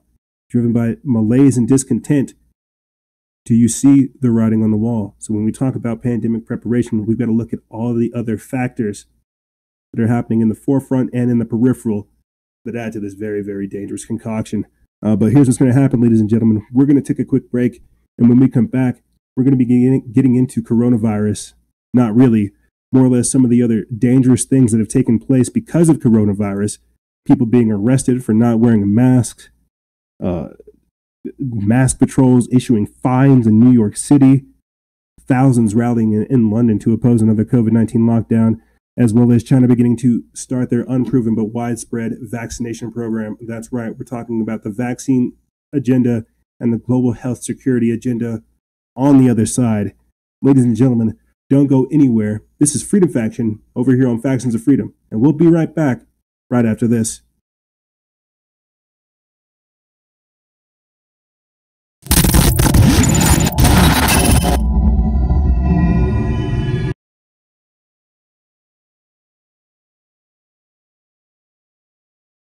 Victimizers beware, the racist and biggest greatest nightmares. Social justice warriors. It's the bias response team. If you've been affected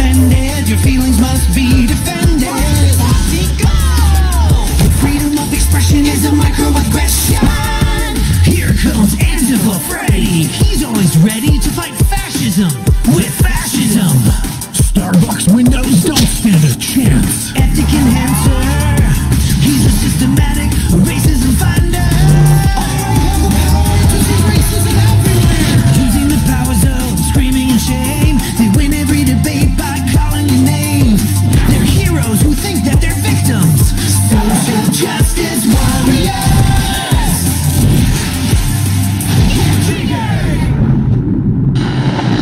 Food supplies have been completely wiped out.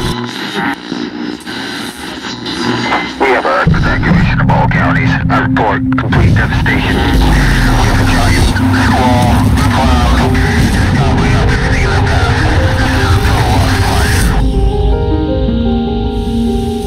There are forces in this world that remind us of how fragile we are. We thought we were safe. We thought it could never happen to us. Then life like a fog descends upon us, blanketing our memories. Through the haze, we travel its hidden paths, lost in its secret places. And when the storm, turbulent and immovable, forces us to shelter, we remember. It calls to us, calls us back. Back to the ports and the harbors of our past. We fight the currents that pull and drag us off course, not a light or star to chart the way. And when we arrive, we don't always know it at first, the places we once loved guised by time. Then we see it, the place we've been trying to get back to. Safe at last, we've found our way home.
Welcome back. Welcome back and salutations. You know, I hope that so far you guys have enjoyed this new sound quality and appreciate the type of work that we're doing. You know, I said this earlier in the week, and I feel like it's appropriate for right now too. I kind of went really hard on the breakdown of Law and Order, the first half of the Instagram live we did earlier this week. And whenever the second half came through, I was kind of like a dotard. I had like no idea what I was doing because I didn't really plan for the second half. That's usually whenever guests join us and we're able to fill the air with, fantastic conversation, but I didn't plan for it.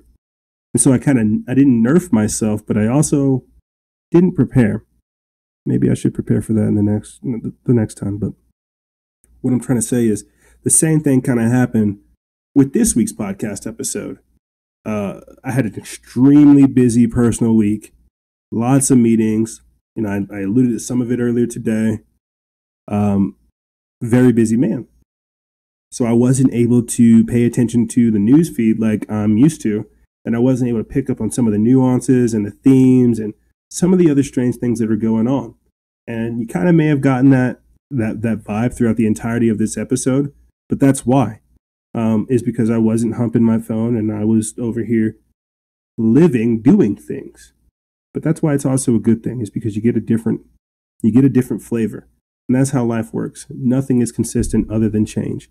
And so when I'm starting this episode off, telling you guys the thought process, the work that goes into it, the detail and more, it's just more of that learning how to effectively wield time. That's all I'm talking to you about.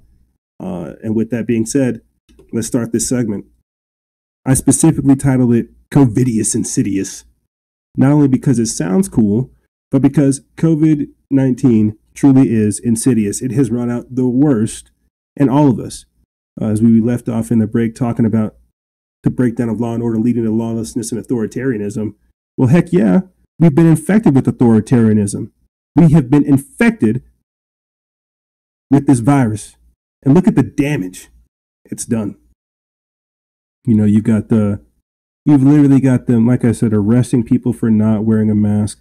What kind of lunacy is this? You've got them sending people into other people's homes or onto the streets, peeping into their mail slits, making sure that they wear their mask. And again, if you ask me, I feel like this is a violation of the social contract. What happened to privacy? My God. It truly is crazy to start thinking about. But here, let's start getting into stuff. Just last week, we had posted a video on our Instagram TV of a man in the UK arrested for not wearing a mask. It's crazy. Elderly gentleman being surrounded by multiple cops. Officers are literally detaining him for not having a mask. Let's listen.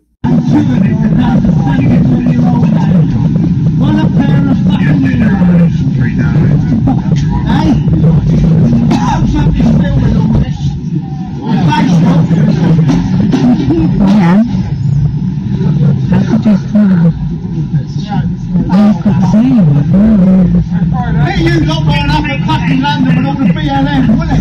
Hey, they let all that, you leave me down. You let me down. Hey, I still understand. I don't like being told I've got to wear a mask. No, you don't. It's not law. It's not a pandemic and it's not a law. Well, I'm not in there, am I? No, I'm shouting and being told what to do. When I'm paying their wages.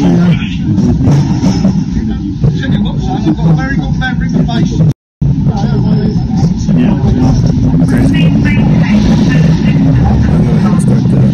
Reading some of the caption, you guys may have caught it. I think he said either 71 or 72-year-old man being detained for not wearing a mask. And right there you hear him saying, where were you whenever BLM, Black Lives Matter and all them were doing their protesting?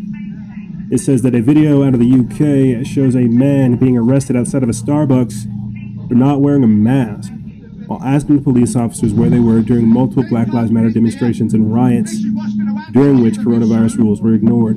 UK COVID regulations state that masks must be worn when entering shops, but there is no requirement to wear a mask outside. The man apparently became embroiled in an argument with a Starbucks employee after being told to wear a mask. Yeah, I would be too. Different story for a different day. The elderly man is seen demonstrating with the officers as they put him in handcuffs. Quote, "It takes two of you to arrest a 72-year-old man. What a pair of effing heroes," the man states as he's being cuffed. Quote, bet you lot were in London for the effing BLM," he adds, before telling officers, quote, "I don't like being told I've got to wear a mask." The man then asked officers if they bowed for BLM. Quote, "This is what's going to happen to all of you soon. You're all going to be underneath a bloody dictatorship in about 6 months' time, and you'll all be getting this," the man tells observers. As we highlighted earlier this month, Piers Corbyn, the 73-year-old organizer of a, quote, Unite for Freedom anti-lockdown protest, was arrested and fined $10,000. However, organizers of Black Lives Matter protests in London have not been arrested or fined, with some officers even bowing in front of them despite numerous violent attacks on police by BLM rioters. You're all going to be living underneath a bloody dictatorship in 6 months. A 72-year-old man already knowing that you're going to live underneath a dictatorship, a global dictatorship, if no one fights this. You see, and people, that's the problem. You see, people get into this normalcy bias where they say, oh, well, that's just across the street. That's just across the Great Pond. That's not going to happen to me. Well, you're bloody wrong. You're bloody wrong, because there's been a mother who was tasered for not wearing a mask in America at her son's game by COVID cops. That's right, in Nashville. The article comes from the Free Thought Project. They put this up a couple days ago, and it says that on both sides of the mask debate exists levels of anger, hatred, and ignorance like we here at the Free Thought Project have never seen. Since mask wearing has been politicized, we have seen people being killed for asking others to mask up and being gunned down by police after refusing to mask up. Video after video has surfaced showing mask shamers wishing death on innocent children as anti-maskers attack other innocent people. The Free Thought Project even reported on Metro Nashville at large council member Sharon Hurt, who suggested charging people with attempted murder or murder for refusing to wear a mask. This is crazy. It says it is important to point out that the Free Thought Project in no way supports government mask mandates of any sort. One does not need to be ordered around like a child in order to protect themselves around those during a pandemic. We were watching the tyranny unfold in Australia lately in regard to mask mandates, and now it appears to be spreading here in the United States. It says, while many people will agree that wearing a mask indoors when in public areas is a deterrent to releasing droplets which may lend to the spread of COVID-19, wearing a mask outdoors, especially when socially distanced from others, likely does very little. Nevertheless, police in Ohio were filmed this week going to great lengths to enforce an outdoor mask mandate on a mother who was well over 6 feet from anyone else. And here's that clip. Tyranny is what it is. This rent-a-cop tries to put hands on her. You know, the person stands up in defense, trying to help. The rent-a-cop puts hands on her. And it's becoming confrontational. Put your hand behind your back.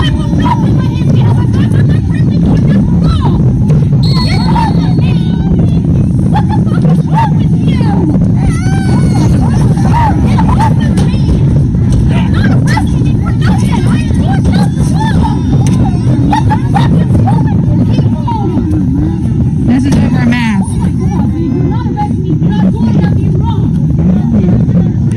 It's not.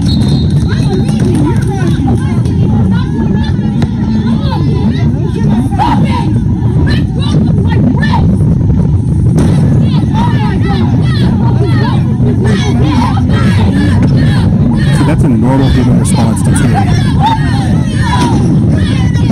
That is a normal response to having your rights taken. Resist and fight.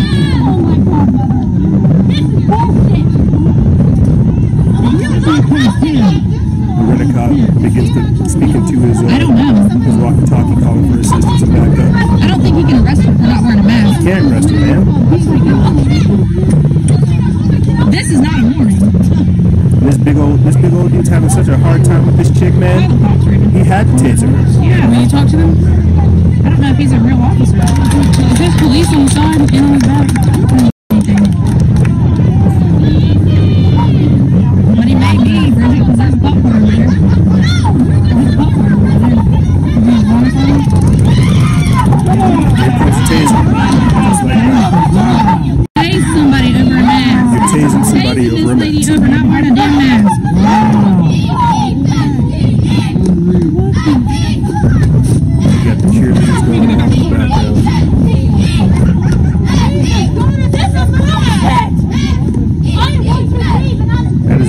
That is a normal response to tyranny. That is a normal response to having your rights taken. That is a normal response to fighting back. And the fact that more people didn't stand up, and I bet you that dude would have stepped down if more people stood up. But the fact that that big son of a gun had such a hard time moving that little white girl shows you that it's not about health. It's not about public safety. It's about compliance, and it's about submission and obedience. You got to think about it. As the gentleman that was sitting down stood up, that's whenever he tased that lady. And so, to a degree, a lot of this is only taking place because we have collectively capitulated to it. Like, would coronavirus really exist if we didn't know about it? Have the Amish died from coronavirus? What about the Amazonians, right? What about people who are actually living in indigenous areas? A lot of this is only persisting because of our acquiescence to it. And that's the sad part. It truly is. These are petty authoritarians. They have no life. So this is their life. This is their story. They're going to get with this program because their program, their life doesn't mean anything. It's their only ability for them to have power. And that's why it's corrupting people, because absolute power corrupts absolutely. This is something that unfortunately everybody's having to do, the chicken dance, right? And so whenever people have that position of authority, these petty tyrants, they're going to use it. They're going to flex their strength on you. But what's so powerful about that, if you think about it, is that little girl, she was so fired up off her righteous indignation and rage, she had every right to sit there and resist. That's why that dude was having a hard time. And she told him, "You were not going to arrest me. What is wrong with you?" And that's a level of common sense that we need to be at. But if we can't stand up for our own common sense or other people's common sense, we're already doomed. And that's why this is such a sophisticated game. Check this out right here. Mass patrols to roam New York City issuing fines. That's right. New York City Mayor Bill de Blasio has a new game for you guys. They're cracking down on wearing masks. And so where's the narrative of us having, medical exemptions, having rights? And I get it, we're supposed to do our part. It is now October. And for the informed, we understood that they did this war game literally a year ago, and the mask wearing is borderline done. Oh, we're going to have the virus with us forever. We're never getting rid of the lockdown. I thought it was 15 days to slow the spread. What is this? You see, was this a bioterrorism attack? We have been infected with this authoritarianism, and nobody seems to notice. That's very dangerous. This is an article that comes from Treasure Report Feed. We put this up September 29th. It says, in announcing a testing blitz to take place in emerging coronavirus hotspots in New York City, Mayor Bill de Blasio also warned that there is going to be an enforcement blitz. 9 zip codes in the city are seeing a spike in new COVID-19 cases. The mayor announced during a Tuesday morning briefing that there will be a lot of community outreach in those areas, including hundreds of so-called Trace Corp members and hundreds of additional city agency workers in the neighborhoods. Now, before I continue on, we're essentially talking about the contact tracers. We are talking about the contact tracers, and for people who are tuning in this week, a couple weeks ago, I put a link in our episode for somebody that had been contact traced in California. They were visited by CERT, the Community Emergency Response Team, and they were essentially trying to get all kinds of personal information, who had been in contact with somebody that may or may not have had COVID. If you were to disappear, who could we contact out of state, just in case, for emergency contact purposes. We're seeing them release the Trace Force, the contact tracers. And it starts with stuff like this, with wearing a mask, with arresting people for masks, tasering people for not wearing masks.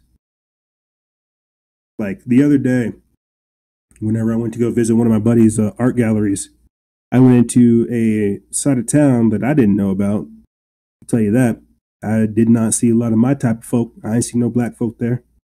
Saw a lot of Hispanic people and a lot of white folk. I didn't see no black folk there, and that's okay. What I'm trying to say is, it was very ritzy. I I was in an art gallery district, man. So you're going to see a lot of different type of people there. And so whenever I walked into the district area, I didn't have my mask on. I was just sporting my New Mexico colors. So I was like, yay, heck yeah, I'm going to an art gallery. Look at me, whoop-de-dee.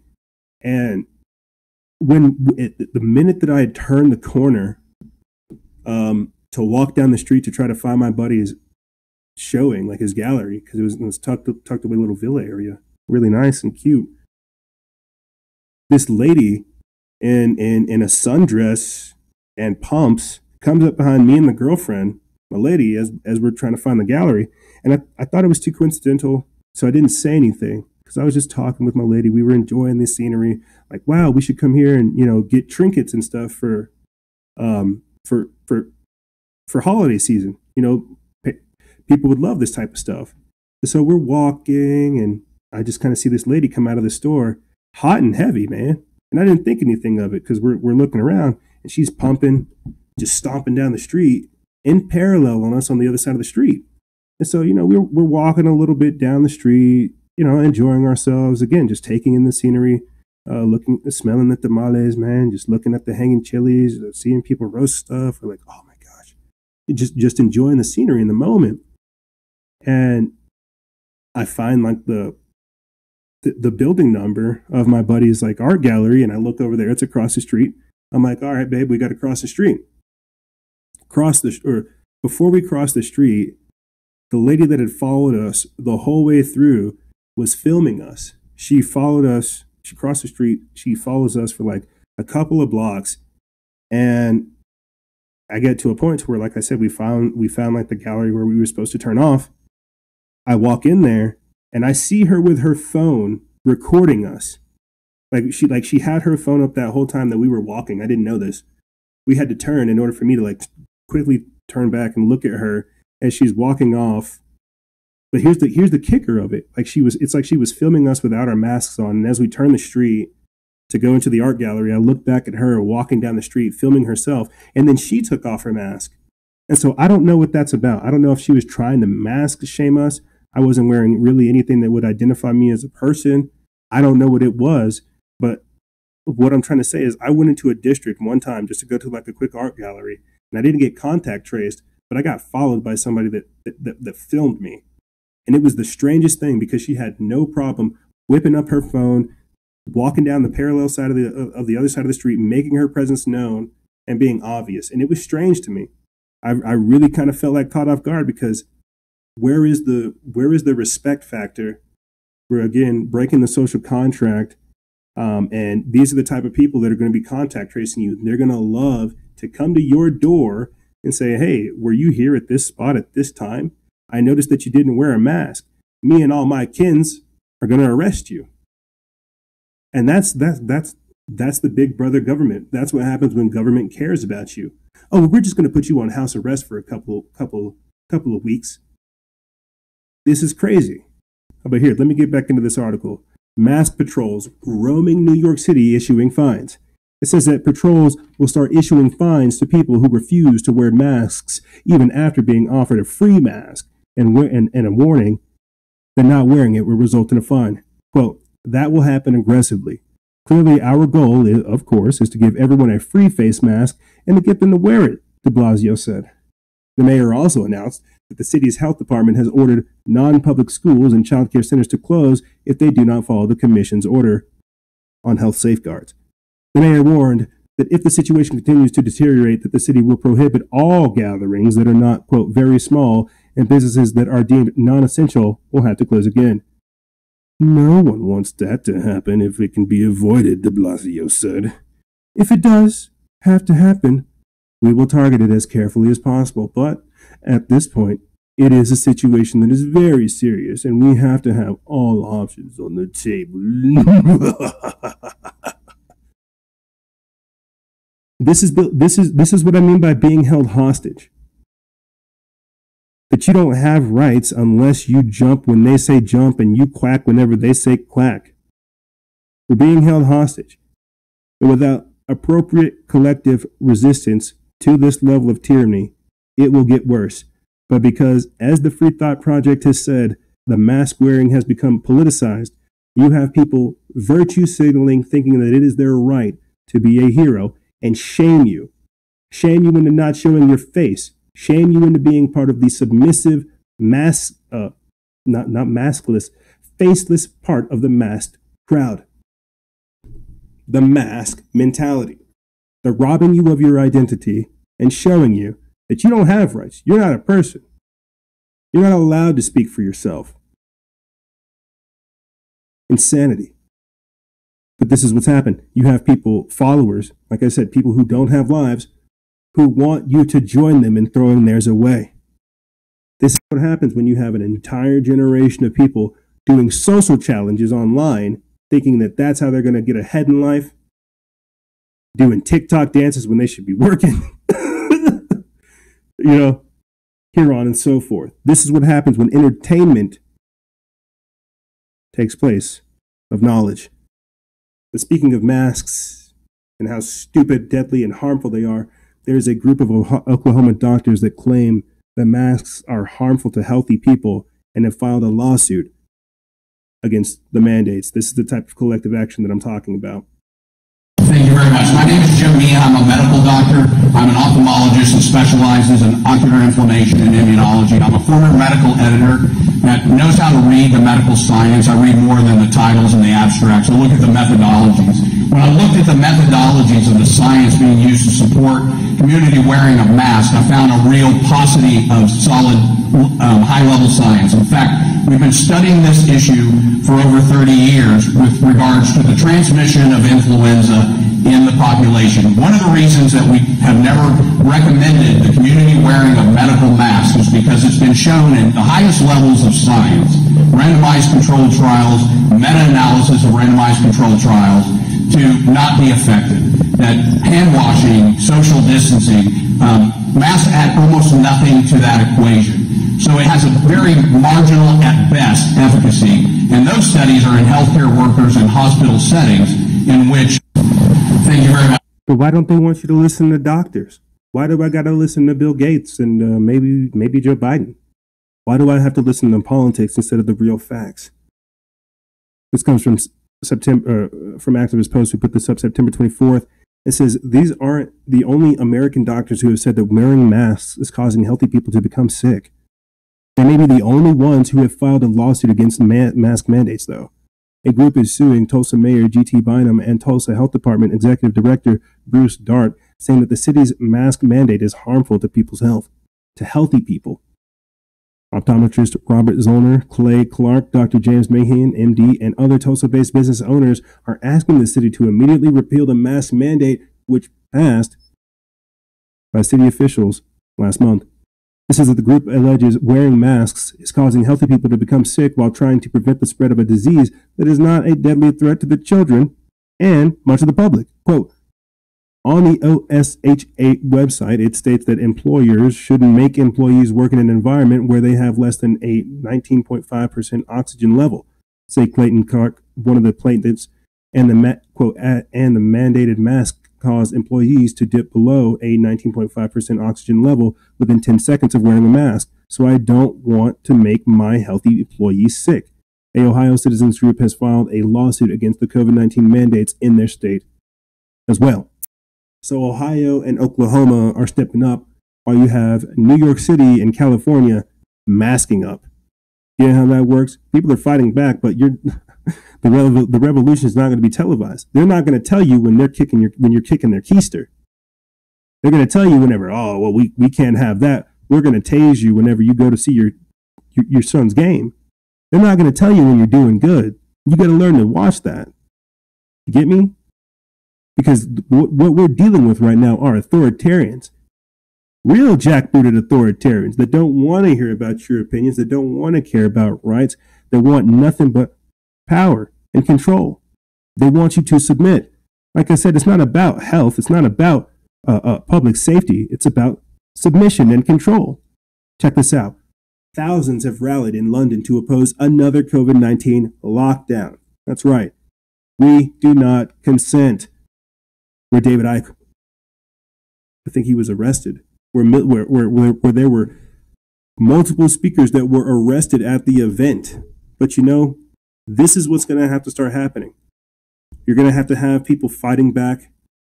You're going to have doctors standing up. You're going to have us creating our own systems, our own ways to get this message out there, because the system does not want people fighting it.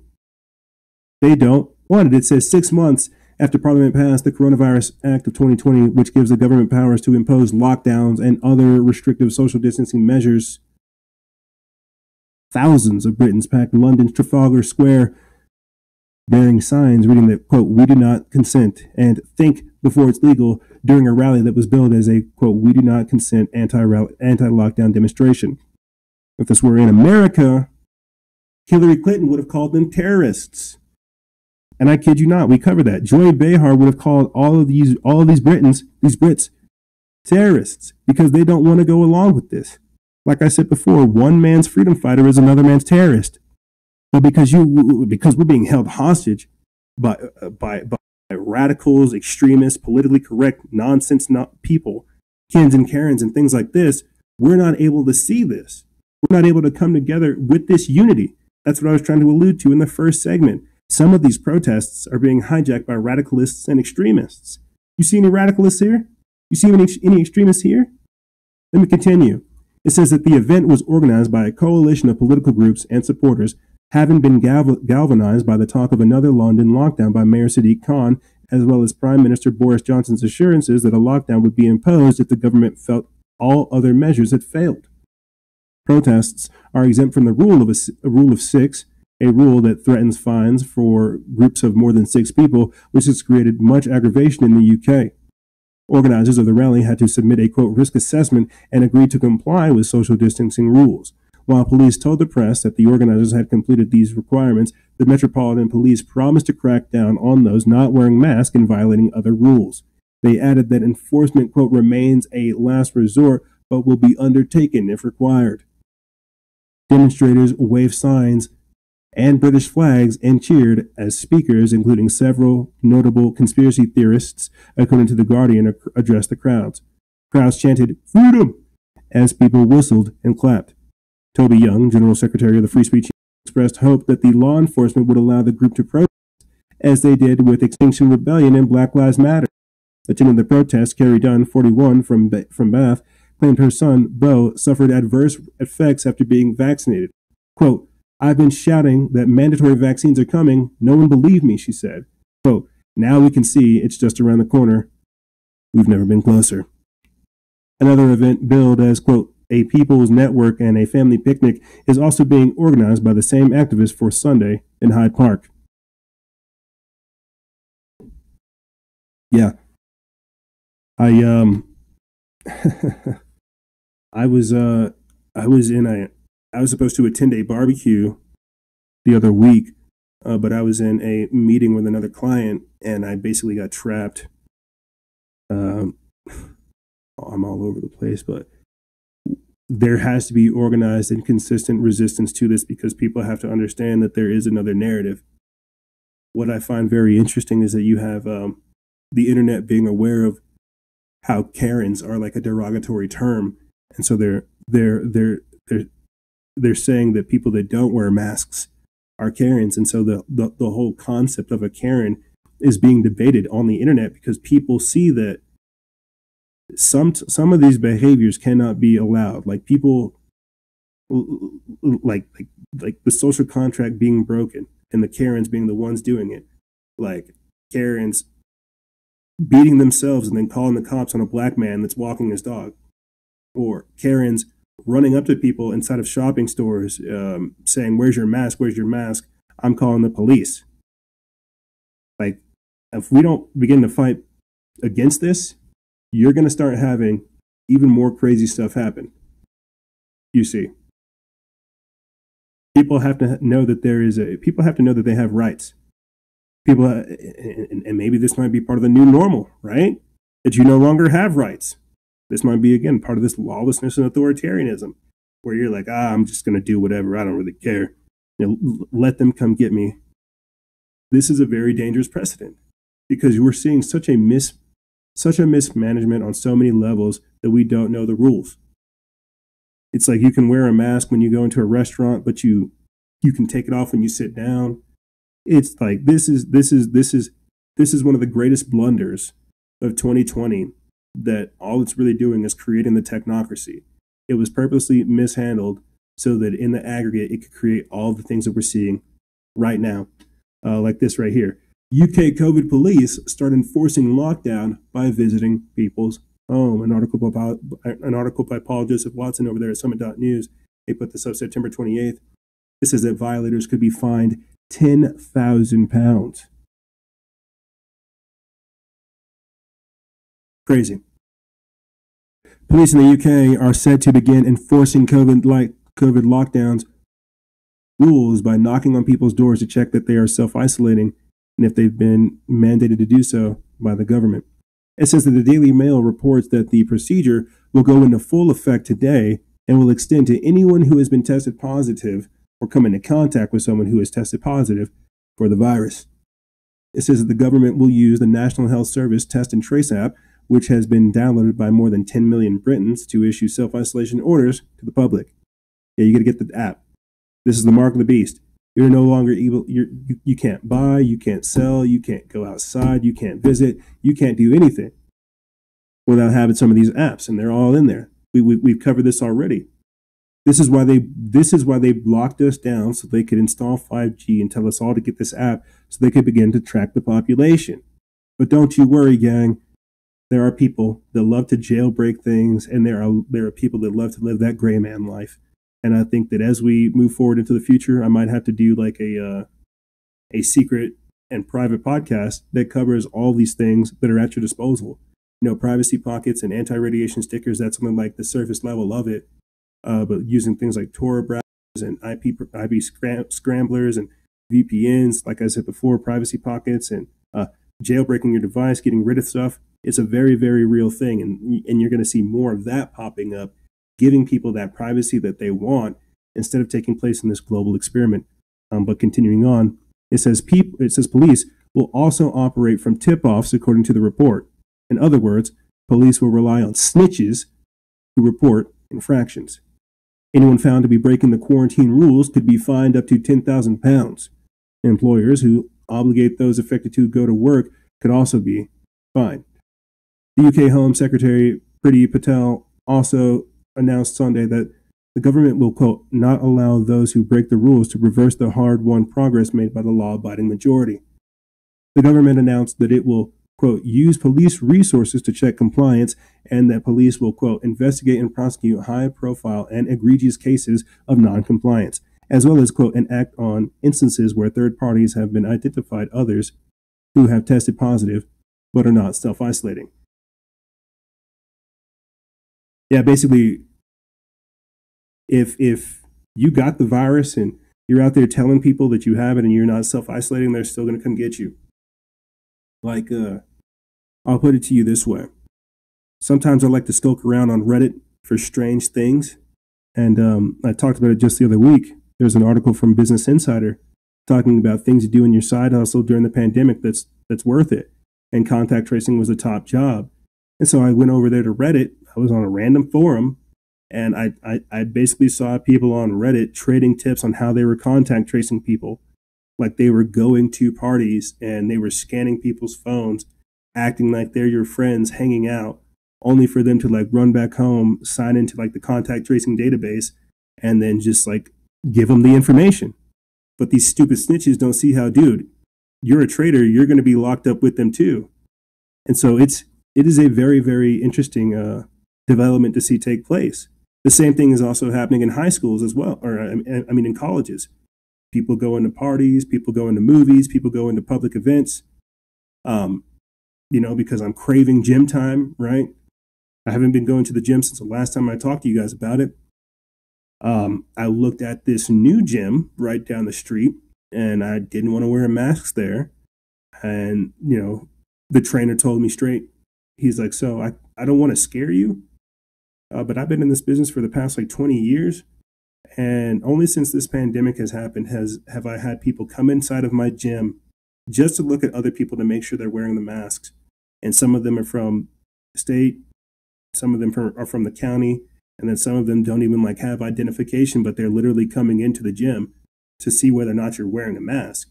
And I thought, my God, that's terrifying. What happened to privacy? What happened to rights? So this isn't that far off. So yeah, there are a lot of snitches out there. And again, these are people that have no life, that see you live in your life, that want to get rid of you. It's a very, very, it's shitty, man. I wish I could find a better word. But continuing on, it says, while people who comply remain trapped at home for up to 2 weeks, COVID enforcers have been spotted patrolling streets, peering into windows and letterboxes to ensure pubs and clubs are closed as part of the government's new draconian coronavirus curfew. In addition, Brits are now also being arrested on the street for not wearing a mask, like what I played for you already. It says the government has introduced the measures. The government has introduced the measures off the back of media scaremongering about rising coronavirus cases, despite the fact that deaths and hospitalizations have flatlined and numerous warnings that the massive increase in testing is producing an overwhelming number of false positives. Thousands gathered in London's Trafalgar Square this past weekend to protest the crackdown on freedom and were subject to the heavy-handed tactics of police. This is COVID-1984. Did you catch what they said right there? The fact that they are literally peering into people's letterboxes, creeping up inside of your house, trying to see, are you wearing the mask inside your house? You better cover up your cameras, because these are just the ground troops. We're not talking about the techno troops. We're not talking about the people that are gonna watch stuff, man. This is COVID-1984. This is what happens whenever you comply with this stuff. But it doesn't stop there, and I think that's what's even crazier, because each week, my God, each week, it's just one escalation after the other. You know, that's why all I can really say is mark of the beast, mark of the beast, mark of the beast. Prophetic times right here. British member of Parliament urges mandatory COVID vaccinations for anybody wanting to travel. Anybody. Tobias Ellwood, speaking at the House of Commons, said that COVID vaccination certificates are required for travel. Your certification of vaccine identification. I think that's what's kind of crazy, is they are telling us what the plan is right in front of you. COVID, your certification of vaccination identification. COVID-19. This is an article over there at Zero Hedge. They put this up September 29th. This is a conservative MP has called for mandatory coronavirus vaccination certificates distributed by the Army that will determine whether people will be allowed to travel internationally. It says during a debate in the British Parliament last night, MP Tobias Ellwood urged the Prime Minister to have the British Armed Forces oversee the COVID-19 vaccination rollout process. Exactly what we're seeing here, where Trump is saying, I want to use the military to roll out the COVID-19 vaccines. It says, noting that a coronavirus vaccine was potentially 6 months away, Ellwood said that, quote, mass vaccine rollout is an enormous responsibility and we need to get it right. Ellwood said that he had written to Boris Johnson urging him to give power to a Ministry of Defense task force to ship the vaccines across the country and set up regional distribution hubs, as well as developing a, quote, national database to track progress and issue the vaccination certificates. Now, before I continue on there, the hashtag, which isn't really a hashtag, which is something else, the Global Health Security Agenda, which Obama signed, is exactly that. They too want to create a national database that can interface with an international system, the UN, that tracks your vaccination records. I know this sounds crazy, but I wasn't able to pull the article to go over it, but that's exactly what Obama signed into play. Trump inherited that. He could do something about that, but we don't really see him. If anything, we see him taking on the same stance that Tobias Ellwood is taking, that he does want the military to deliver the vaccines. It's a very, very dangerous play. It says that the MP said that the vaccination certificates, quote, will probably have to be internationally recognized in order to allow travel and international travel. Ellwood went on to make clear that people who take the vaccine will see their lives return to normality while those who don't will still be, quote, subject to social distancing rules. The prospect of denying basic rights of mobility and travel to people who refuse to take a vaccine for personal, religious, or medical reasons is shaping up to be a human rights minefield. This is a poll conducted by King's College London and Ipsos Mori last month found that only 53% of Brits would be certain or, quote, likely to get vaccinated for COVID-19. 1 in 6 said that they would definitely not get a vaccine or that it would be very unlikely. When extrapolated out to the population, this equates to 11 million people who, if Elwood's advice is taken, will be denied travel and treated like second-class citizens. Isn't that exactly what China did with their social credit score? When people got online with the social credit score, they were able to block all of those people from having access to schools, having access to planes, having access to buses, having access to real estate, and so much more, because they had a red-colored social credit score. They weren't allowed to participate in society. This is why that's why the only thing I can really talk about when it comes to this is the mark of the beast. It's the mark of the beast that you will neither be able to buy nor sell without receiving the mark. And that's what terrifies me. They have removed the Bible from common understanding, and just like they did in China with getting rid of 1984, they started rolling it out. And we're seeing the same thing happen. So yeah, Australia is the test case. China is the model. And we're caught somewhere in between. They don't want you to have freedom. They don't. It's dangerous. Like Hillary Clinton and Joy Behar say, your freedom equals terrorism. But speaking of China, check this out. China begins unproven but widespread vaccination program. An article written by Lori Faudy via World News Era, but it was reposted over there at Technocracy News, September 28th. And what do you think I'm going to talk about? Not the social credit score system, but how are they going to vaccinate these? How are they going to vaccinate these people? The nervous laughter you guys just heard right there is me just kind of like chuckling at the effing logic that we employ these days. That it's like, oh, the virus didn't come from China, but China's about to roll out like a widespread vaccination program. It's like, hey, we shouldn't call this the Chinese virus. But, now you've got Xi Jinping saying that the vaccine for COVID-19 will be free from China. Let me get into this. It says, as a technocracy, China plays fast and loose with the health of its citizens. Whatever scientists in the West can do, China thinks it can do better and faster. Chinese citizens are viewed as expendable human capital. First, workers at state-owned companies get dosed. Then, government officials and vaccine company staff. Up next, teachers, supermarket employees, and people traveling to risky areas abroad. The world still lacks a proven coronavirus vaccine, but that has not stopped Chinese officials from trying to inoculate tens of thousands, if not hundreds of thousands of people anyway. 3 vaccine candidates are being injected into workers whom the government considers essential, along with many others, including employees of the pharmaceutical firms themselves. Officials are laying out plans to give shots to even more people, amounting to a big wager that the vaccines will eventually prove to be safe and effective. China's rush has bewildered global experts. Many of the injections appear to be taking place outside the typical drug approval process. The vaccine candidates are in phase 3 trials, or the late stages of testing, which are mostly conducted outside China.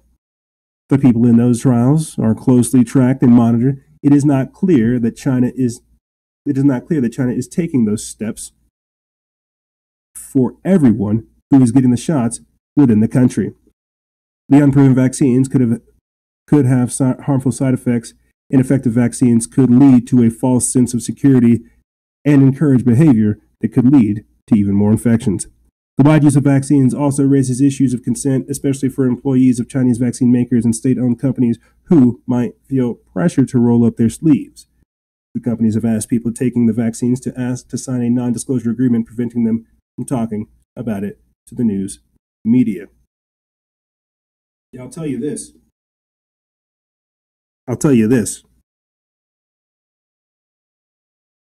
Even today, they are talking about some of the adverse effects of the vaccine. Even today, we've talked about spinal issues that people are having, long-term migraines, right? It's because you're having your DNA modified. Like, this is not okay. This is a genetically modified virus, and they're going to modify the human body composition to either A, make you resistant to disease, or B, make it so that you're unable to get sick. Like, I don't know how to describe it. I think everybody can see that this vaccine, with what they're trying to do, is extraordinarily sketchy. And they're playing Russian roulette with our lives. They're breaking the Nuremberg Code by conducting these type of trials on us. My God. Like, this is crazy. It truly is. And so to begin to close this out, Covidius, Insidious, just as somebody who has general distrust with government as a whole, to have military personnel outnumber civilian scientists in the U.S. vaccine program kind of scares me. Because as we talked about at the start of the show, you've got the military is no longer apolitical. The military is beginning to take a political stance and feel like they have to help us. They feel like our politicians are incompetent and that they have to overstep some things. Look at this. And for audio listeners, obviously you can't look at it, but this shows basically like a chart showing you all the different organizations that are involved with the development of the vaccine. You know, from the Defense Department to the Health and Human Services, you know, to the DoD supply. Wow. Chief operating officers, chief of staff, Shirley, you know, all kinds of different things. They're basically saying there's more military personnel over this Operation Warp Speed than civilians. We can only hope that they get this chemical concoction correct. But the problem is they're on like a political timeline. And so as we've seen with the pharmaceutical industry, the business aspect of this, they've asked for regulatory flexibility when it comes to this. They've also asked for liability. They don't want to be subject to liability for any of the adverse things that might take place. Like, this is such a crazy and dangerous thing. It's like kind of whenever you have too many people working on a single object, you guys end up breaking the thing. It's like, how many monkeys does it take to fix a light bulb? But you see all these organizations coming together, wasting these resources. And so they will produce a vaccine, and it will hurt some people. And it's only going to embolden people to say, you know what, we need a better vaccine, and we need more people to line up for it. And then Covidius, Insidious. Let me get into this. SHTF plan by Max Lavo. They put this up September 29th. Like I said before, military personnel outnumber civilian scientists in U.S. vaccine program. It says military personnel outnumber civilian scientists in the United States government's Operation Warp Speed vaccine program. With the military so heavily involved in the distribution of this vaccine, is it any surprise that most Americans don't want anything to do with it? An organizational chart obtained by Stats shows raising concerns about whether military officers are qualified to lead the massive public health campaign. The military is used for war. Rolling it out to distribute a rushed vaccine signals one thing to the public, if you're brave enough to admit it. This vaccine distribution is a war on the public perpetrated by the government. Wake up. This vaccine won't be voluntary by any sense of the word. You don't have to take it, but if you don't, you won't be able to eat, buy food, pay rent, or leave your house. That will be taken away from you if you cannot pay the mortgage because you refuse the vaccine. That doesn't sound like anyone has much of a choice. This vaccine could be ready before the election, however, it may not be. Political chaos surrounding the elections is all as part of this vaccine's agenda. The goal is to have everyone tracked, traced, monitored, and under authoritarian control. This is the goal of the New World Order. The Health and Human Services $300 million pandemic-related ad campaign, propaganda rollout, touched off on an outcry, and rightfully so after Politico reported leaked details. Among the concerns were its funding sources. The Food and Drug Administration contributed $15 million for pre-campaign work, while most of the program's $300 million budget was requisitioned from the Center of Disease Control and Prevention. Funds appropriated by Congress, apparently. Additionally, the Ohio National Guard has been called up to help provide, quote, security for the presidential debates. Around 300 members will be sent to the city to, quote, ensure a safe and secure environment for those attending Tuesday's presidential debate in Cleveland. It says that the military will be increasingly used in the coming months, and its rollout will be seen as a way to provide peace and safety. Please remain vigilant and stay prepared. Stay alert and know all the possibilities of what could be coming, as it'll give you an idea of the additional prepping steps that will be needed. As of right now, refuse to live in fear and make sure you can defend yourself and your family, especially if you intend to deny the vaccine. You have some people outright saying that this is going to be assault with a deadly weapon, and they will respond as such. Because they understand that people within the pharmaceutical industry are compromised by China. They could be bought out. Could it be that they actually want something for us that's good? I'm not sure. They haven't been able to get it right so far. But I think everybody is aware that this is a very, very perilous time to be alive. And all we really can do is remain vigilant and be cautious of anybody offering us peace and safety. Because that's how it works. If you offer up your freedom in the name of security, you deserve neither. Ladies and gentlemen, this is Depths of Division, Pandemic Preparation, and Covidius, Insidious.